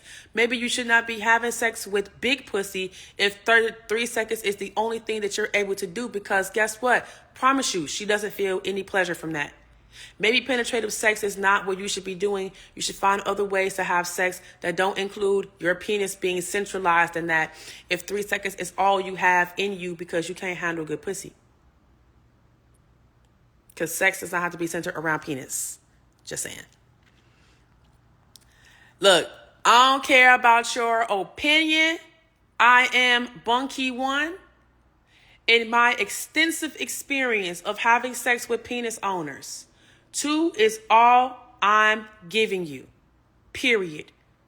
Because I have a few partners in my life and I don't need to waste time. I already know what I need. And if the chemistry is not there, if the connection's not there, if the compatibility is not there, I'm not giving you 5 chances to fuck me over. Nah. Hell no. We give chances, but the point is he has to... Wait. I don't know this word. Redondo? It and appreciate the grace given. It's audacity to not try to level up for us. Ruins it. Yes. Yes. Yes. And I'm saying, like, when you see that a man is not making the effort to shift, to be better, you just gotta go. Like, that's the flag right there. You just gotta go. Baby, what you barking at? 2 is enough to prove yourself, dog. Thank you. I am him. Cause that's like going to a restaurant once, right? And the restaurant, like, maybe they were having a bad day. So then you go a second time and then it's the same shit, right? Why would you go back a third time?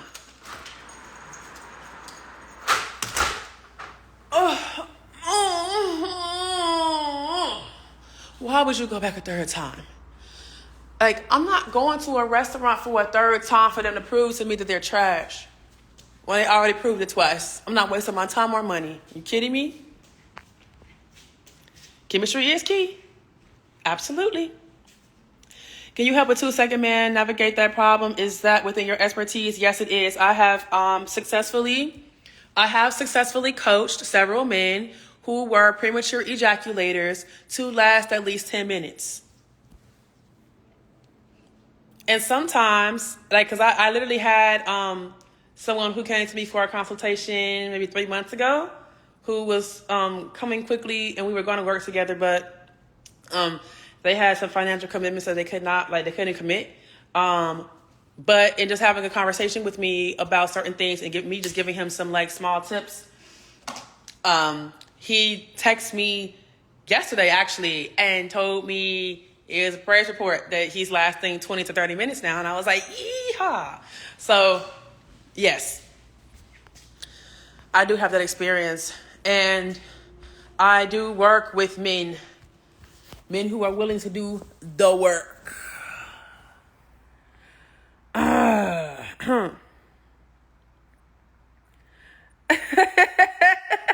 said, where y'all meeting these men? They out here, dog.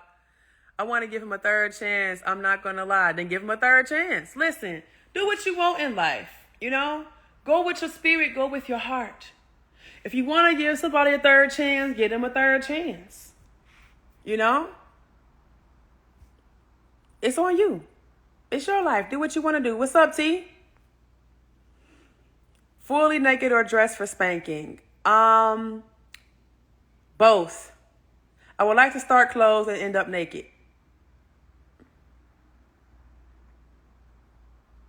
Do you think sex chemistry can be fully taught? Chemistry is not something that you teach. When we talk about chemistry, we're talking about the chemicals that are released into our bloodstream when we interact with somebody. We're also speaking about the spiritual connection of two people, and just that unspoken, like, knowing. It's just attraction. And attraction has a lot to do with what we are attracted to physically, what we are attracted to emotionally, and what we're attracted to energetically. So you can't teach those things, but what you can teach is how to be aware of the differences of those things and what they mean for you, right? Because, like, I'm going to tell you something. There is one person in my life who is a fucking asshole. He is an asshole. And we have some of the best sex. We do. And he be scared of me, so he be running from me, you know? But his dick love me, though. And he low-key love me, too. And as much as I hate to admit it, I love him, too. But he's an asshole, okay? And he has been since I first met him, and he has not changed in that. He's definitely evolved in his emotional intelligence, which I appreciate, because now our conversations go a lot easier. But, like, one day, I don't know what happened. One day, we were in the studio together, and something clicked, and then we just started making out. And then from there, we just started having a sexual relationship, and the sex is bomb. So sometimes you might not be attracted to a person emotionally. You might not like their personality at all. And then the sex is phenomenal. So chemistry is a layered thing. Weren't you about to? I was finna leave. I was finna leave alive, and then Miss Fantastic Faces dropped something, and I was like, let's talk about this now. Is the bathroom a nice place for spanking? I personally will not feel comfortable being spanked in the bathroom. I cannot speak for other people. That's something that you want to negotiate with the person. You want to negotiate that with whoever you're spanking. But I will say that depending on the size of the bathroom and what's happening, right? I have been spanked in the bathroom before. If it's a nasty ass public bathroom, hell no. But if it's like, you know, a bathroom that has space and it's like upscale and it's luxury, sure, I'll be spanked in there. Especially if we are about to take a bath together. Sexy.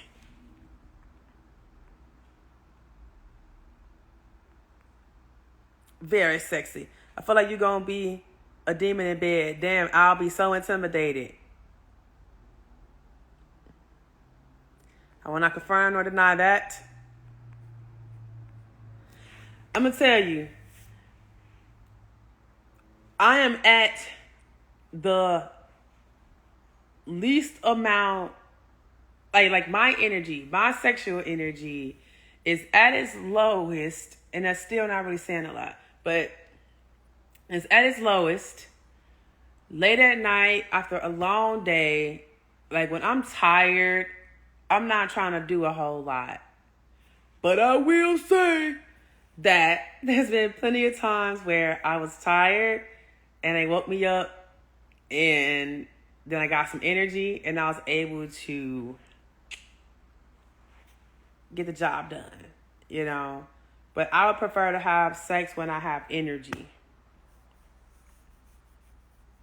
Like morning sex, afternoon sex, evening sex, especially after eating, especially after drinking.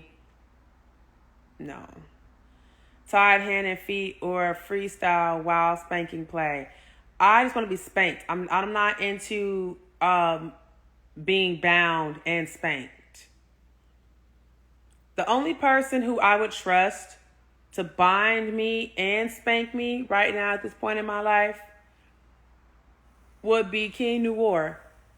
King Noir could really, he could do a lot of things to me. And he already has done a lot of things to me in kink as a bottom. And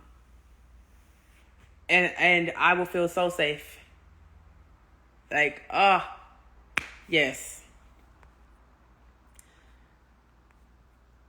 But I'm not really into being tied up by people who don't know what they're doing. And I'm definitely not into being bound in any kind of way with like cuffs or anything with people who are not well versed in kink. I don't feel safe. Like one person that I'm dating, he started spanking me and I told him, I was like, we gotta talk about that. We need to talk about this because you actually didn't know that I like to be spanked. And this is the thing. I've had people recently coming to me with this shit like, oh, it just looks like you like this. And I'm like, how the fuck? What? So, okay, what do I look like? What look am I giving that's making you believe that I want to be choked? Because Buddy on Sunday kept trying to go for my neck, like consistently.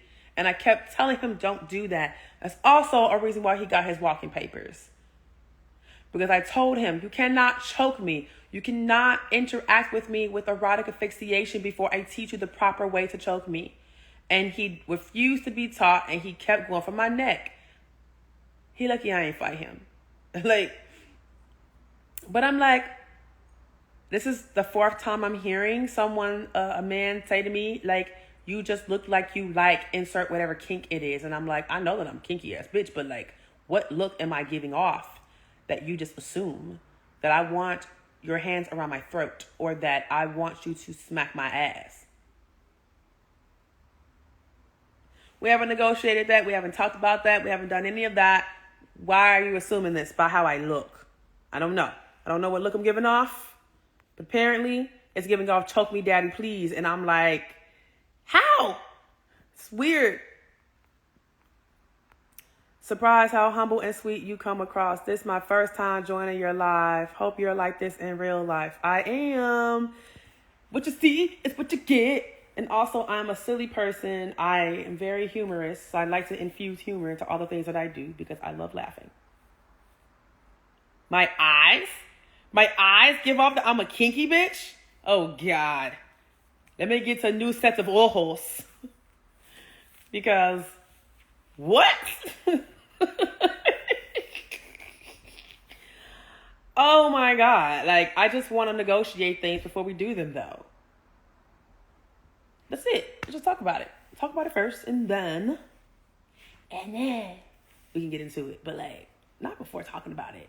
Don't just go for my neck. Like, that's scary. Also, with spanking, I like a crescendo. I don't like hard spanks out the gate. Okay? I just don't. I need to build up. And I just had a flashback from last night. Ah, yes. I'm an ass person, period. And this person I played with last night, she has a wonderful ass. Like, ugh. Wax play and ice play while spanking play. I just want to be spanked. I'm not, look, wax and ice, separate thing. I don't want to be spanked and, no. Unless I'm in a performance as a bottom with somebody who's doing all the things, all these extra things that you're adding into spanking, I don't like it. I like spanking, being spanked or flogged as a solo thing by itself. I don't need all the extra stuff. I don't. I don't need all the extra stuff. Just spanking. If it's for my personal pleasure, just spanking. What's good sex according to you? Is it the time or the experience? It's both. It's both for me. My personal preference. So, I like to go the distance. For me, we can get a lot done in 10 minutes, but I really enjoy having sex for a minimum of an hour. And when I say sex, I'm talking about the full gambit. Like, I want to be able to go down and be there for as long as you can take it.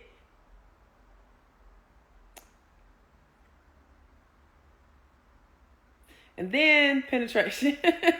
But I also really like making out. So like making out first, then oral, then penetration, And I'm okay with taking breaks too, in between rounds, you know what I mean? But I would say on average, with my partners who have stamina, who keep up with me, we are having sex for a minimum of 30 minutes. But I really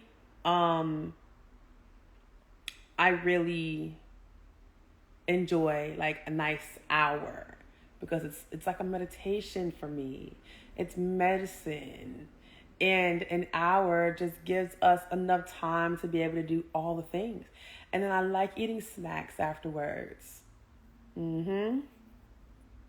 Yeah.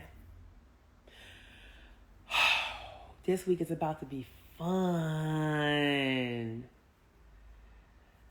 Foreplay and penetration is 2 hours. Unhealthy. What? That's for you. Speak for yourself. Speak for yourself. This week it's going to be fun. Because I have like my best partner in New York.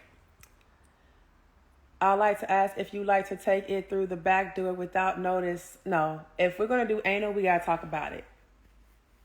Because I need to make sure I eat a certain way. And also, like, we got to talk about it because I live with hemorrhoids. So if my hemorrhoids are inflamed, then we're not doing that. I love the smell of my girlfriend's armpits. Yes, I do include toys with my partner. And one of my partners, he's always surprising me with like new toys and things that he wants to try with me. And I love that for us. I love that he always comes with the shit. I be like, it's a beautiful thing. Beautiful. And I love when my partners also say, go grab your toy. Yes. The answer will always be yes. Cause shit, sometimes when they finish, I'm not done. And granted, when I say I'm not done, it's like I'm kind of greedy. So, yes, I could have had multiple orgasms already and come a bunch. And I still want more. Worst sexual experience that got me disgusted afterwards?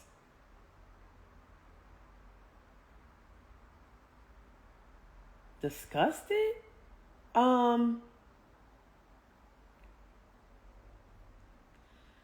There was one where the only thing about it that was like, he was a very heavy guy. And so the way that he was stroking was kind of aggressive, and he sweat a lot. And granted, I don't mind sweating during sex, but like, he was dripping sweat all over me, and I just felt disgusted after that. That wasn't the worst experience, but that was not it for me. That wasn't even a question when you asked it. It was a statement. You forgot your punctuation, so it looked like a statement. And 2 hours being unhealthy, that really just depends on the couple involved. Because there's some people where it's like 2 hours is too much for them. And for some, 2 hours is a regular thing, or it's ideal. So the term unhealthy, that's really subjective. Because for some, 2 seconds is unhealthy for them, because it doesn't satisfy their needs for sexual satisfaction. So that is going to be determined by the people involved. Waterfall. Listen, I am greedy. Okay. I have a high appetite. And I realized something about myself while I was in a coaching session with a client this week. We were talking about dirty talk. And I had realized earlier in the week that there's a reason why I often do not talk during sex. And I was like, God damn it, finally figured it out. And it's because if I talk and if I make extra noises, it sounds really good to my partners, and then they lose their shit. So I'm silent and focusing on my breathing and focusing on meeting the stroke, because I want the sex to last longer. I want the sex to last longer. So I don't try to talk too much because I've had too many experiences.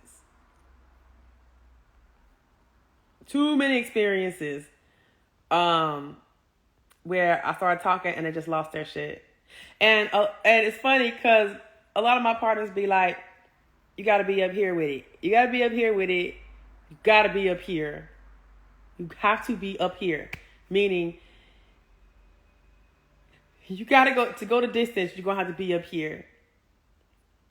Yeah, I got one partner who's like, bruh, I be trying everything to keep it together. I really do. But you be testing me every time. And I'm like, I know the force is strong with this one. And also, I appreciate you for what you are able to do. I appreciate you for doing whatever you do to make sure you stay in the game.